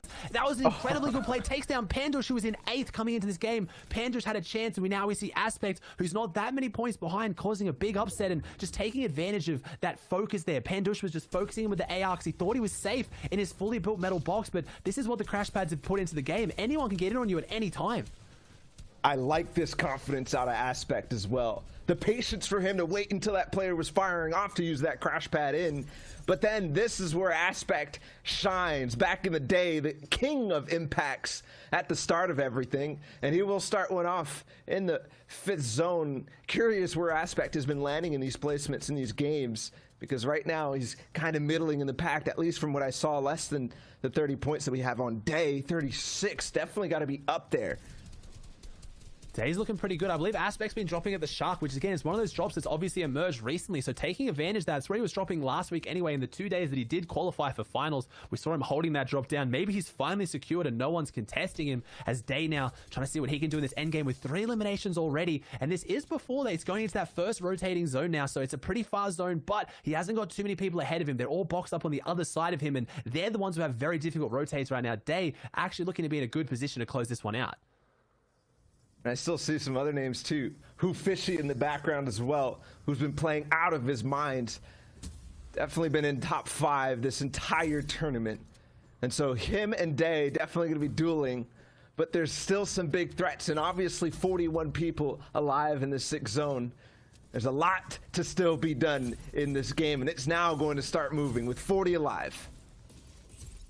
And Day's got the launch pad, he's got the crash pads, he's got a lot of choice and mobility. Using the launch pad, unfortunately, it just hits the cone on the wrong angle, but now he's going to make his rotate straight to front side, looking really, really good. Going to box up here on low ground, maybe wait and reset to go with one of those crash pads. He does. He's going to keep focusing on staying on that front side. He's going to link those crash pads together, get that extra momentum, and just keep pushing forward. 288 above Storm Surge. Everything is looking great for him, but Clarity has just fallen in the feed, so our first place is down. So we're looking for those players like Jelty as well to jump back up here, but Day, this could be his moment to really overtake it. He has that legendary shotgun in hand as well. He comes up, puts it to use, 98 with no charge, straight in with a shot. He's coming in now with the epic AR as well. He's got such a good loadout, but unfortunately can't put out the damage with those superior weapons, but he didn't use anything for that, so he's going to jump back down, and he's conditioned this area around him now.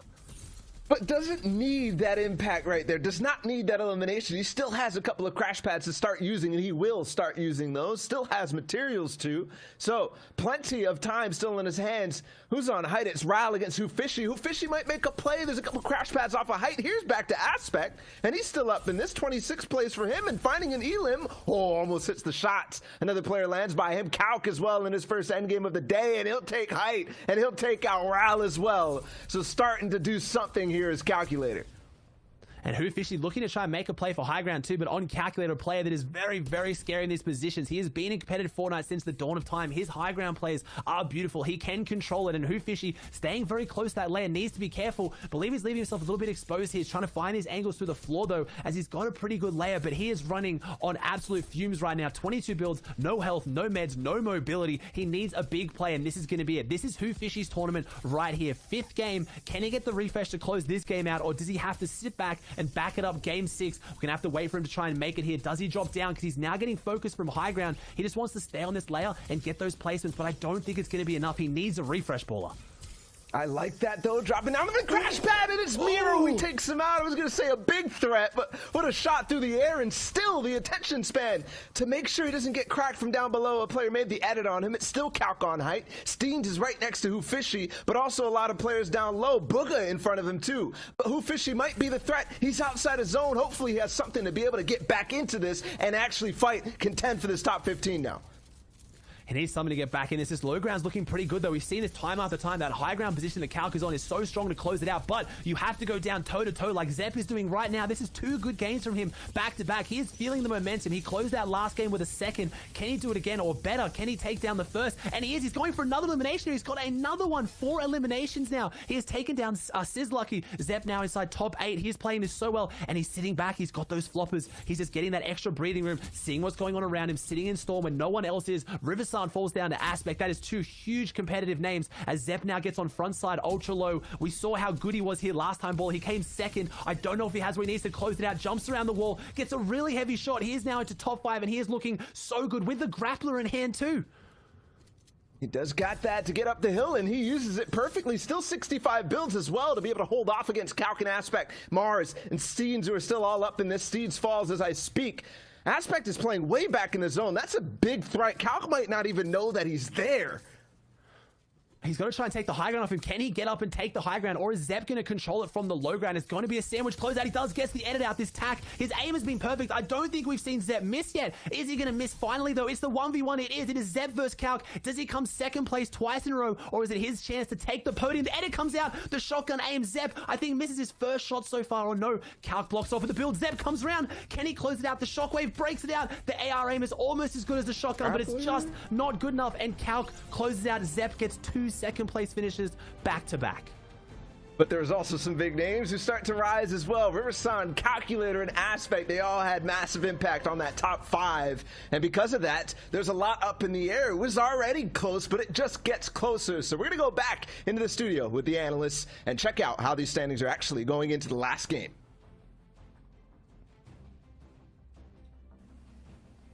Man, quite the end game there. Yet again, though, we see that Kit's launcher just causing chaos there.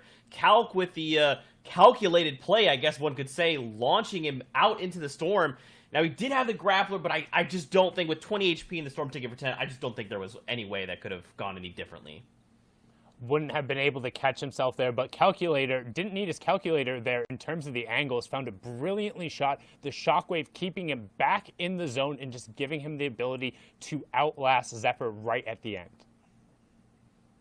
Yet again, as I said, another second place, but still second place is enough to rack up points. And we'll take a look at the leaderboard. My brain is going crazy today. We'll take a look at the leaderboard here in just a moment. For now, we got to talk about what's happening at the top. There's a lot of things unfolding here, and when we do take a look at the leaderboard, we'll see it's very, very close. Gentlemen, you guys are going to break this down for us. A lot of these players are within striking distance. Right now, no one is safe. Yeah, it's such a tight run at the top. We have a multitude of players right here. We're talking Day, Clarity, Who Fishy, all of a sudden swinging their way up. And this is because of the fact that it's been so volatile. Players that are turning up and then turning off. It's been a day of offline and online here in the NA East region. And I mean, it gets even crazier because you have players like Zephyr from 23 points. All of a sudden, this endgame was absolutely ridiculous. It puts them in contention to top 10, and we've been saying it over and over and over again. If you're in the second page, you're in the conversation, and Zephyr showing that why mental fortitude and just sticking to your game plan can be so good. I mean, he's just ruthless here with the charged shotgun AR follow-ups, and he catches every impact and then is able to maximize his playstyle by picking up all the loot in the process, extending his duration in this endgame. Just look at him go. Even the upgrades right here, Sundown. Yeah, some good close quarters combat there going on, swapping over to that epic tactical shotgun. I think the key here is his movement, making sure he's getting into angles right there, rounding the other side of Owl, making it difficult to get around. But to notice for Zephyr right now, pushing himself way up the leaderboard just goes to show how valuable those top 3, top 5 placements are. If you're able to get all of those placement points, yes, he falls a little bit short of the victory royale both times, but just from placements alone, he's able to get 24 points from those 2 second places back to back. And now being able to add a couple of eliminations, all of a sudden, with 1 game left, he's in an opportunity to potentially take the entire qualifier home. But just also appreciate how good this end game from Calc is with the pressure over in the storm, using the shockwave launcher both to launch himself into the zone and to launch Zep backwards. I mean, that's something you would expect from a person named Calculator. And not only that, the significance of having players like Aspect make it to endgame. Who Fishy also fragging off, pushing himself up the chain. We're going to see in just a bit how that's going to stand in the leaderboards, and you guys are going to be blown away by how close it is. But even Aspect, again, turning up, right? We haven't seen much of Aspect, but in recent times, Reverse 2K all of a sudden is relevant again. Aspect relevant again, right? In solo settings where you'd least expect players to shine. Guys, coming into the final game, let's take a look at the standings. This is where things heat up, because it is not only a tie there in the first and second place, but it is out till top 8 right now that could be in striking distance heading into the final game. Day right now tied with Clarity, and it's only the victory royale that is separating them right now.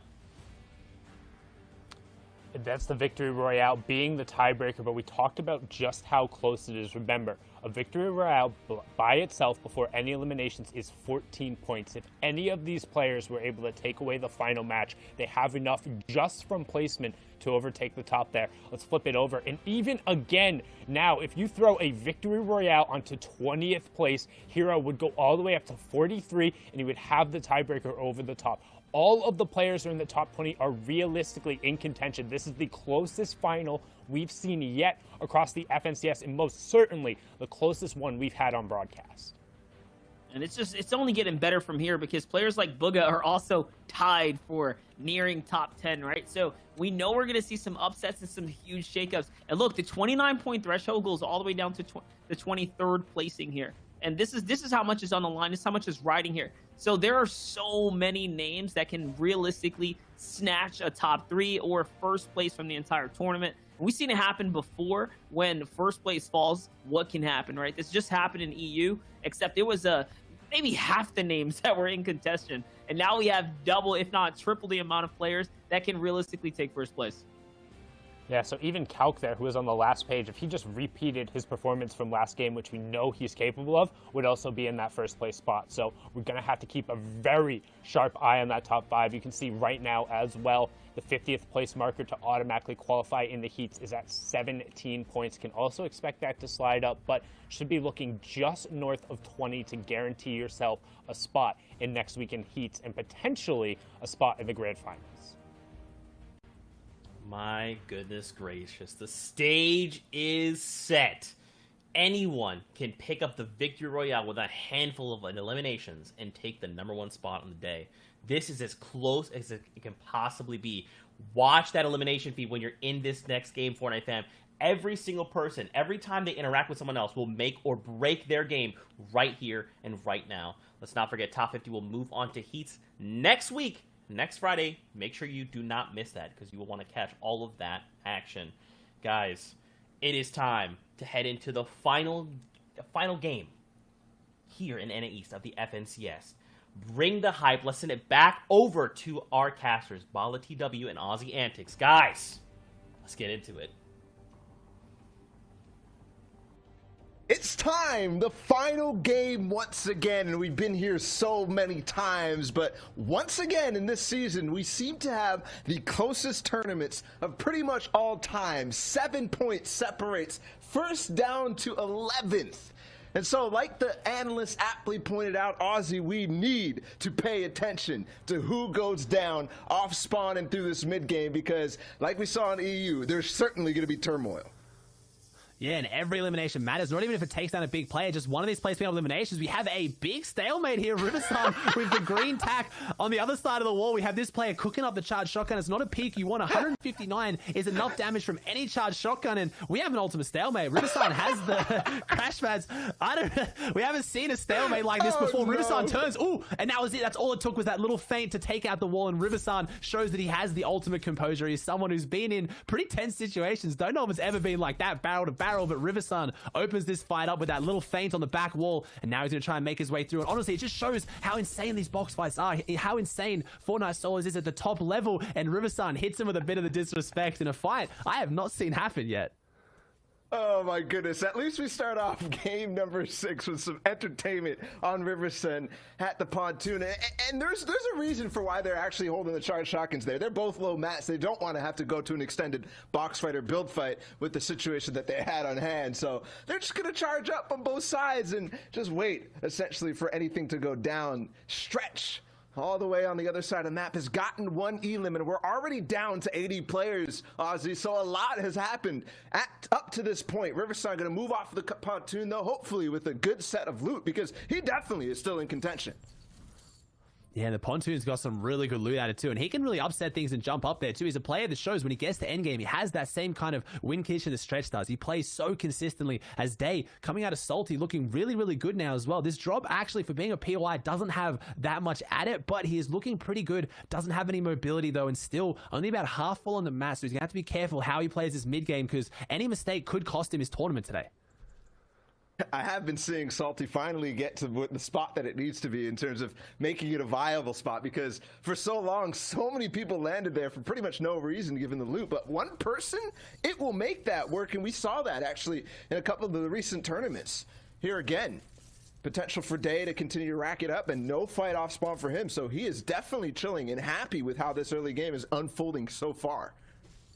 Yeah, he's looking pretty good, and Dirty Dog's a good spot with a lot of loot, and Clarity doesn't have that far to go. We're seeing another more southern zone. I think that has been where most of the zones have gone today, so we'll see if it can play into his hands again today. And don't forget, the two people that we just saw, Clarity and Day, are literally tied for first at the top of the leaderboard in this last game. Making a boat or a coastal rotate. We got another replay. Zephyr was the guy who got second back-to-back, Aussie. Yeah, he has. Zephyr getting the insane fight right now as well. You got the replay coming out right now. Zephyr is looking really, really good into this fight. I'm gonna let you break it down for us, Baller. He does. Never mind. It ends that quickly. We can't even break it down. He hits him with the dance. We're seeing a lot of disrespect coming into his final games. So, I mean, I think a lot of these players is, again, they've been playing solos for a long time today. And again, it's not just about this tournament. It's about tomorrow. But Zep, a player that I'm happy to admit I don't know a lot about. And that's why these official broadcasts are so great. We can really, really focus on these guys. Yeah, we can. And we'll see how he goes and ends this tournament. Zepri has been playing so well. Hopefully that's the correct pronunciation. Trying to read that name and actually get it through. Regardless, over towards the Orchard Glace, we saw him have that 1v1 battle with Zexro earlier on. And certainly has been a player that we've been watching kind of grow, I think, throughout the FNCS, the DreamHacks, all the different broadcasts that we've been paying attention to. But right now, 17 points. What he wants to do is rise up. There's a player in front of him. Could be an extended fight here. Who is this on the other side?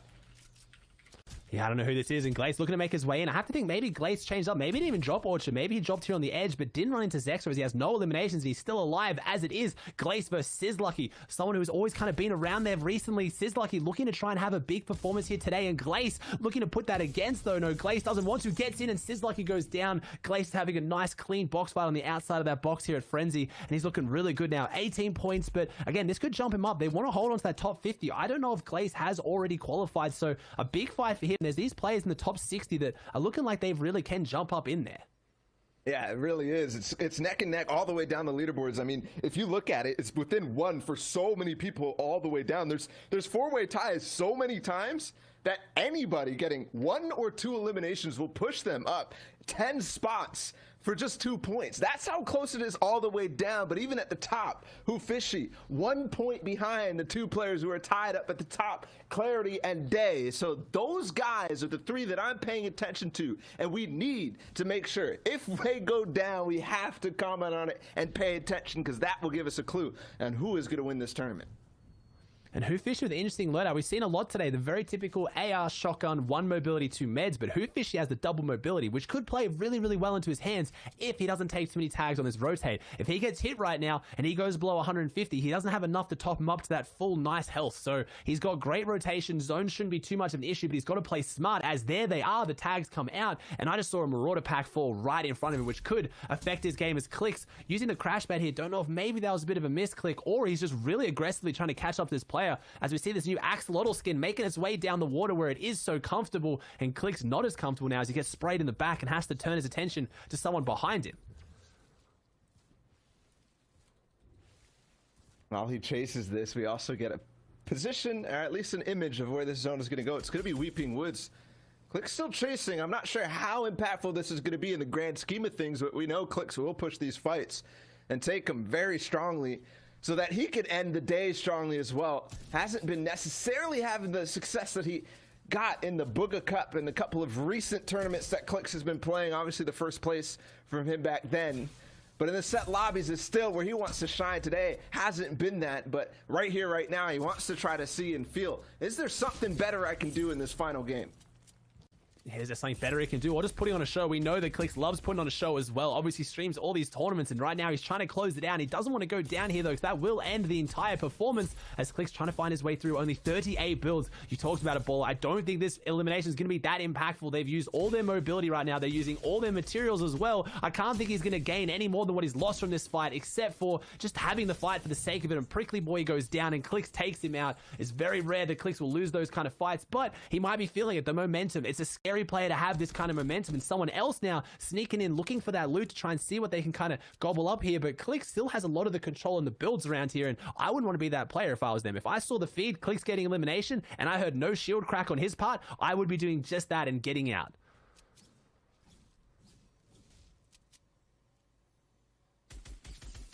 And for sure we could see the amount of players that have been lasting throughout all the different stages of the game has gone down drastically, and we're now kind of a little bit of an uptick as we have 77, pretty much on pace with the last 3 games. What does that actually do for the conditions as these players are rotating, especially for those top 3? How does that impact them, Ozzy, going forward? Is this making it easier for them or rougher, especially with the names like Clicks running around? is hard. It makes it a little bit easier because that surge isn't coming up. It also makes it harder because you have to avoid them. If you can stay away from these other players that are picking up the aggression, like we see Zexro here onto Glace. Glace is not avoiding one of these players. Zexro going for this fight. We see Glace and Zexro both under 20 points here, having a very aggressive mid-game fight. So for that reason, it could be argued that it's easier, but as long as you can avoid them, your whole tournament can be thrown in half a second if one of these guys crosses your path and they're feeling a bit emotional or they're feeling a bit aggressive, like Zexro, steam from the ears with a pepper popped, looking to take this fight, but he only has 11 builds, so he can't use that extra speed to try and get on top of this player because he's going to run out of builds very quickly. If he does, he tries to get up there with using very little mats, gets up now, 4 left in the back pocket. Can he take down Glace? This is it. He's now run on fumes, and with that last build, he took it. He pushed Glace down. Maybe Glace is now identified that Zexro has no builds with the way he's positioning, and Glace looking to close it out, using that advantage, and look at the builds. He gets them in, but Zexro jumping back forward through this wall. While this fight not matter as much for that top 5, top 10, it could matter massively for the top 50 qualifications as Glace takes him out and just further secures his top 50 position to go through the heats. Another big name for Glace as well, and he gets the last laugh after having that engagement multiple times over at the Orchard. They engage one more time outside of Authority. Here's Stretch, the Day 2 FNCS qualifier winner, and he has finally gotten Caddy Launcher after trying so many times from the start of this. Not necessarily doing what the normal convention is, but ending up going to Caddy instead. 24 points for him, but this could be huge. You give Stretch the tools like this, and I don't think he will disappoint in any sense of fashion, because normally he's out of Misty without this kind of loot at all.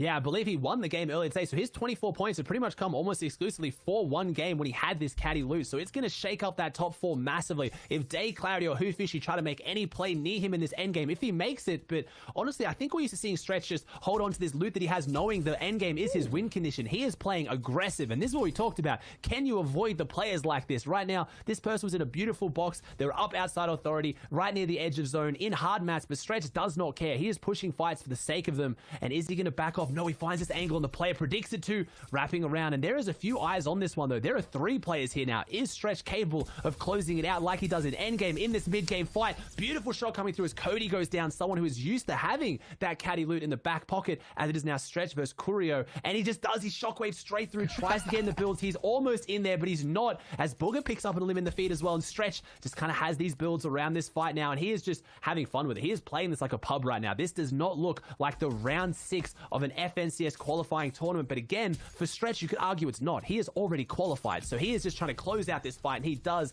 That is 4 eliminations. Again, does he break the Prodigy curse I talked about earlier? Having over 3 eliminations for 5th zone has meant that that player has never made top 10. What a stat on that one. I don't think Stretch cares. Like you said, already qualified and already proved that he can win in phases just like this. And when it comes to grand finals, he will be a big contender. There's another fight breaking out though on the side of zone. He has plenty of time as that goes all the way very close to him. The player going to get on the wall, but Stretch will back up, try to pop some of these heals to hold on for time being, but right now he's spending a lot for very little. Who's on the other side? It's Glace again, and Glace will take out 3 big names back to back to back. Says Lucky, then Zexro, and now Stretch. And it feels kind of like this guy is a Kingslayer in some rights. But at the same time, all these kings that we're so used to seeing, Stretch, Clicks, Zexro, all these guys have completely flipped the switch and gone on the deep end because they're W King like madmen in this final game. They're playing aggressive, and Glace is just taking advantage of that, and there's more on the line for Glace too. He needs to try and qualify. He wants to get up there. He's starting to push towards good cash though as well. Like, he's looking, I'm going to stop talking about top 50. I think he's pushing for prize money today as Clicks also doing the same here on 21. 1 elimination. He's trying to find his way through here. Rockets out, and he rockets himself, but I think there was only damage onto himself. Unfortunately, Clicks, the pressure getting to him a little bit too much here, went for the fight, and that is not how he wanted it to go. I think that was honestly a misclick on the rocket there. I think he was probably going to try and crash pad through there, and it goes to his head, and he goes down clean now on the edge here. We haven't seen any of those big names. Day, Clarity, Hoofishy, Reverse, TJ. I have to think they're all still here. I've had keen eyes on that elimination feed, like Baller said, and there's one. Day is down there looking clean on the edge of this one, so they're still in there. They're just hanging pretty and avoiding these fights. And under the bridge, he'll wait for the time to strike. Jelty as well, 39 points for him. They've accrued that first placement point, so everybody rises together. Kind of negligible in that sense, but we need to spot more. I mean, we just saw Jelty, we just saw Day, who's in first, tied with Clarity. But where is Clarity? Where is Who Fishy? Reverse 2K? It's all quiet right now. But depending on where they are and what their situation is, this game takes a very different path, because then it could be a multi-way battle as we get in through this 4th zone and 5th zone into the end game. And this zone right now around that weeping area is going to cause a bit of upsets. It's just got so many trees in the way, which is cover. But also when you think right now, we've seen those crash pad rotates. They have been everything for a lot of these players. Even the launch pads, they're going to be a lot more difficult through these zones. It's the first time we've seen it. Are they going to be able to adapt their playstyle and just get into that clean position? We need to see where they're positioned, because that, in this kind of zone, is going to mean everything. We saw Booga actually on top of Miro, which is literally how they are on the standings. By 2 points is what Booga actually has on top of him. And I saw him get an elim in the feed already, so make that 3 going into 4th zone. But they're on top of each other, which means Miro could put an end to that if he so desires. Magnolia is basically right in front of him. That's the box. Miro will go. Booga might attempt to strike. Polarized too. There's so much congestion on the forested side of Weeping Woods. They have to all cross the river, potentially have to spend some mobility here, because there's just too much in the way. There's too much in the way, and there's a lot of players already on that edge too. This is by far, this is like the congested side of this zone, and it's the congested side of next zone they're coming in on. Right now, it is just stacked upon stacked. So you're talking about it, Book on top of Miro. There's going to be a lot of players on top of a lot of players. As Polarized drops down, unfortunately with that crash pad, it's a bit of an awkward area. It knocks out the builds, breaks them out, but he comes back around, and the player gets confused. Magnolia is left just dazed after that first shot, doesn't know where he is, and Polarized takes the back wall and gets the elimination, as there is Zep as well. So Zepri is hanging around the edges too. That's our 6th place. So we've had eyes on almost everyone, and there is Clarity, and of course he is positioned in zone, ready to strike, ready for this end game. 2 crash pads, 120 builds. He is looking ready to run this tournament, homeballer. On the north side, and like if you take the look at the south side where we just were with his former teammate Booga, Miro, and all those players, they were so congested. And on the flip side, the normal side that you would expect to be congested, the north side where most of the people are rotating in from the rest of the map. Of course, this is pretty centered, but nothing for Clarity, which might be a blessing, but it might be a curse too, because the players next to him are all based up very close by, and even a Stink, he's taking a lot of damage from that. That's 4 ticks. He's 20 damage down. Oh, no. All of a sudden, it turns for the worst as Carnage Collapse, with only 4 points, has just taken out one of our players tied for first. And we had Carnage Collapse has now got less than 120 builds, which is what Clarity had. So Carnage Collapse, I think, had 0 builds. He was hanging behind that half-edited metal wall, and Clarity had no idea he was there, just trying to get out of a stink grenade from Mars, just flips the whole tournament on his head, and that's how quickly this can flip now. Clarity is out, so we're looking for Day, we're looking for Who Fishy, we're looking for Reverse TJ. There is no point separating them right now. This is their tournament, and just like that, Chelsea could do the same. One wrong move and you are gone. Your tournament is over, and Clarity has to sit back and watch and just see what place does he hold on to now, because he has no chance. The story is out of his hands. It is to be written by these players we are watching now with 53 alive.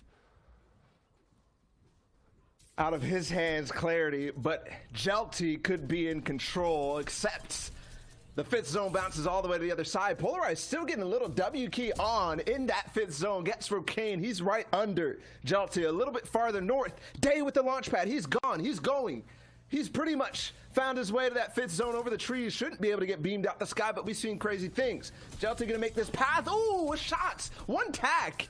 We'll take out Presto, and now Jelty rises by 1. That's so close now to the top 3. Jelty, who is outside of the top 5 to start things off, is now in the top 3. And to make that 2 elims to do it, that's so close. TJ was on top of him as well. There's Who Fishy. So in contrast to EU that we saw earlier, all the top players falling, in this game, they're all staying alive. They're all here, and we even saw Jelty and TJ about to take the same launch pads. They could end up in a very, very similar position on top of each other as these zones close out, though. These players are all going to be on top of each other. Who Fishy looking like he's on top of his game. 1 pepper left, 5 crash pads. He has the loadout so far to close this one out, but he's going to have to hold on to it. Nice little shots coming out. They've just gained their top 50 placements, and again, like you said, Baller, we would mention that as a big, impactful point for the leaderboard, but they're all getting it. It's not a net positive for any of them as Kamari goes down, but that was Who Fishy, and Zepri goes down. That's another player in top 8, so it's really closing out around that top 5 as Who Fishy, that 1 elimination could very well be the difference between him winning today. That it could. Every single little thing matters. When we get to this end of this game, I'm pretty much certain that we won't be able to call it. It's that close, and that many players are in contention. TJ is still right next to Day, so at least that might be a duel that could go to the finish. Glaze, don't forget, he took out Stretch. We didn't actually touch on that before, but he now has Kit's loot, and he now has the Shockwave launcher to make a statement in this last game. And 16 rockets, that comes on the back of how aggressive he was before he got it. When you drop Caddy and you get it and then you hold on to it to endgame, you usually have like maybe what, 4 or 5 rockets. We're seeing him with 16 rockets here. That means not only is his game right now, everyone else's game is under threat. That is 16 people or more that he can launch into zone and end their tournament that quickly. This is a very, very volatile weapon. And right now, Glace looking to see if he can put it to use for this first part of the rotate. He is looking good for this entire endgame. So all the big names still here, but Glace is one to watch to see what impact he has on this lobby. As no one went down now, it's gone quiet, and here it is, the quiet before the storm. You said we might not even be able to call it. I'm gonna do my best. Yeti goes down here. Glace getting a big elimination just like that. That could so easily be one of our players in the top 5. Illest also picking up an elimination. Keep your eyes glued to that feed. Me and Ball are going to do our best to call it, because this is going to break down and change very quickly.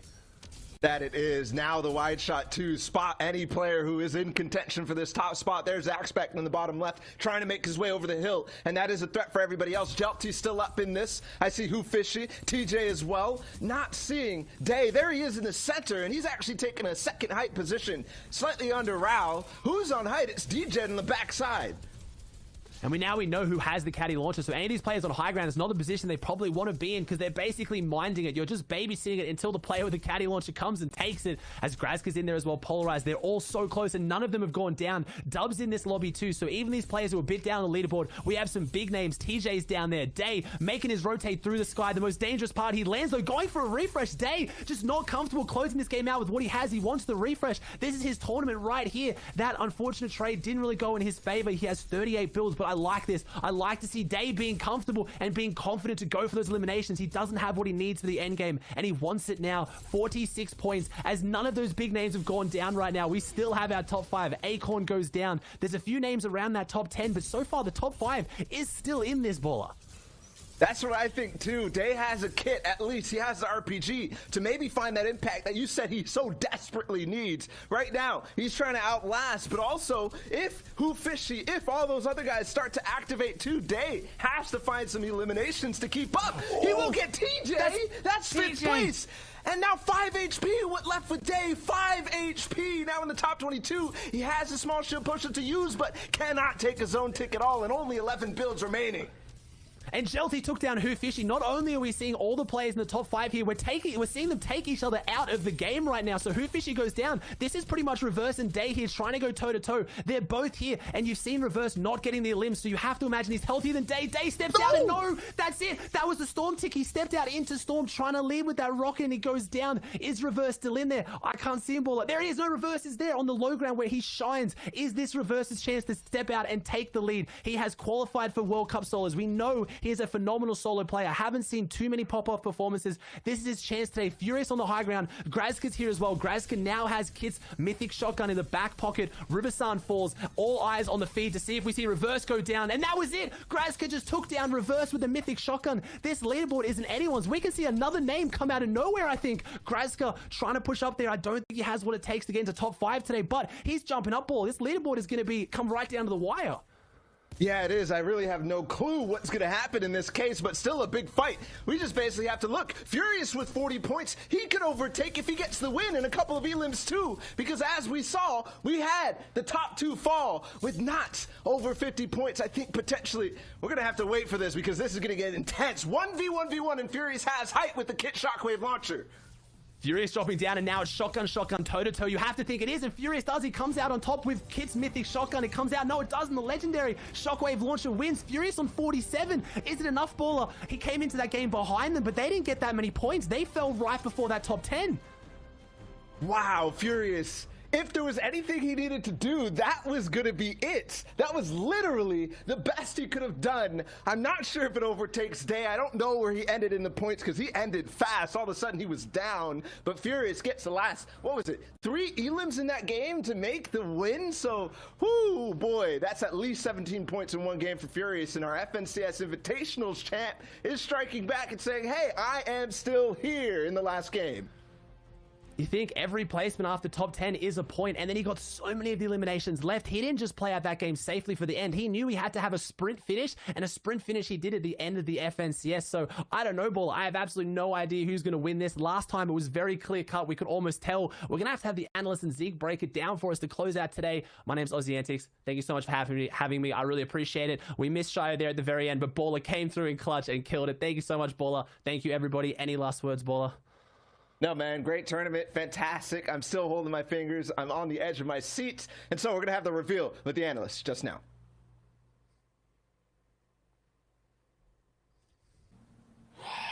Gentlemen, this one's close. This one is close. The three of us were sitting in our green room, and every time we were watching this game, watching the elimination feed, anytime someone made a move, our hearts stopped. We held our breath. This is coming down to the wire. First of all, congratulations for the big victory out. Furious. Great way to end the day. Now, that being said, let's take a look at the final standings and see who holds it. Did Furious pull it out in the end with his 47 points, the Victory Royale, and his total 4 eliminations? He, in fact, came second. Wow. Day held on at the very end. He placed 16th and picked up a single elimination, which combined was just enough to move him ahead. So Day, congratulations. Today, you are our winner with 49 points.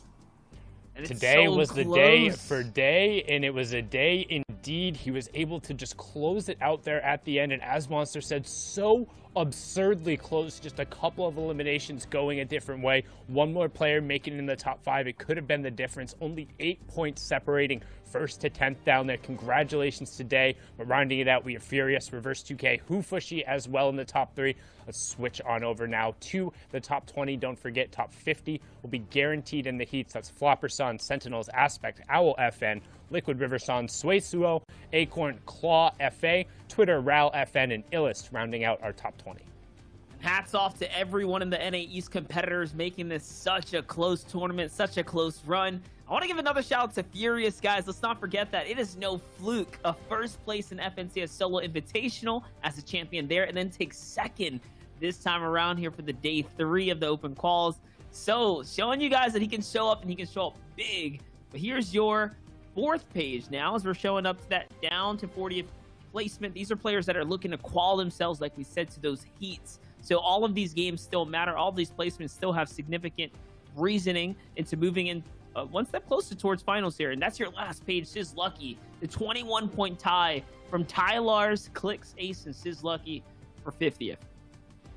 Yeah, and 21 remaining that kind of entry. You must be this tall to ride the ride to make it into the heats and guarantee a shot to play for the grand finals. However, everyone else who is outside and hasn't had a shot yet will still have those serious points to fall back on. And of course, tomorrow, one more opportunity to push into the top 50 in the region. Qualifier number 4 will be that last chance before we get into the heats starting on Friday. Man, absolutely crazy game here coming out of Day. So much consistency coming out from him that led us to this point, right? Even at the very end, knowing exactly what he had to do to just get those extra few points to hold that lead. Just absolutely incredible play from him. And he had a really solid overall performance. I was going to say solid day, but I'm done with the day puns here. This was his victory royale from earlier on in the session. You can see just working top down, and he did a very good job of making sure he was executing on all of his fights. He's taking a lot of these really close, and the margin for error is so small. We saw him in the last game walking around with just the 5 HP, but making sure he's finding angles, hitting the shots he needs to, cleaning up post-sick there, and getting in on these engagements. He's one of the players we've seen who isn't afraid to dive in happen when he feels like he has an advantage, and it doesn't always have to just be HP. It can be positional. Just right there, you can see has the flank angle, able to get the pincer down, and the aggressive play was really what enabled him to kind of establish himself farther up the leaderboard, than consistently making it into the end games over and over is what pushed him over the top. What I was noticing about his frags in this just highlight package right here is just box fights, right? He's not even crash padding in or doing anything flashy like that. He's straight taking walls and or hopping into boxes and doing it the old-fashioned way, just showing that if you put yourself in the right position and if you're confident to steamroll through someone, you're probably going to win those engagements. Yeah, that's right. Well, that's it, Fortnite fam. An incredible day of Fortnite to be had. Now, you can't forget, we're back tomorrow, same time, same place. So make sure you're here. Don't miss any of it. Fortnite fam, we hope you have a great night. And till tomorrow, we'll see you guys on the Battle Bus.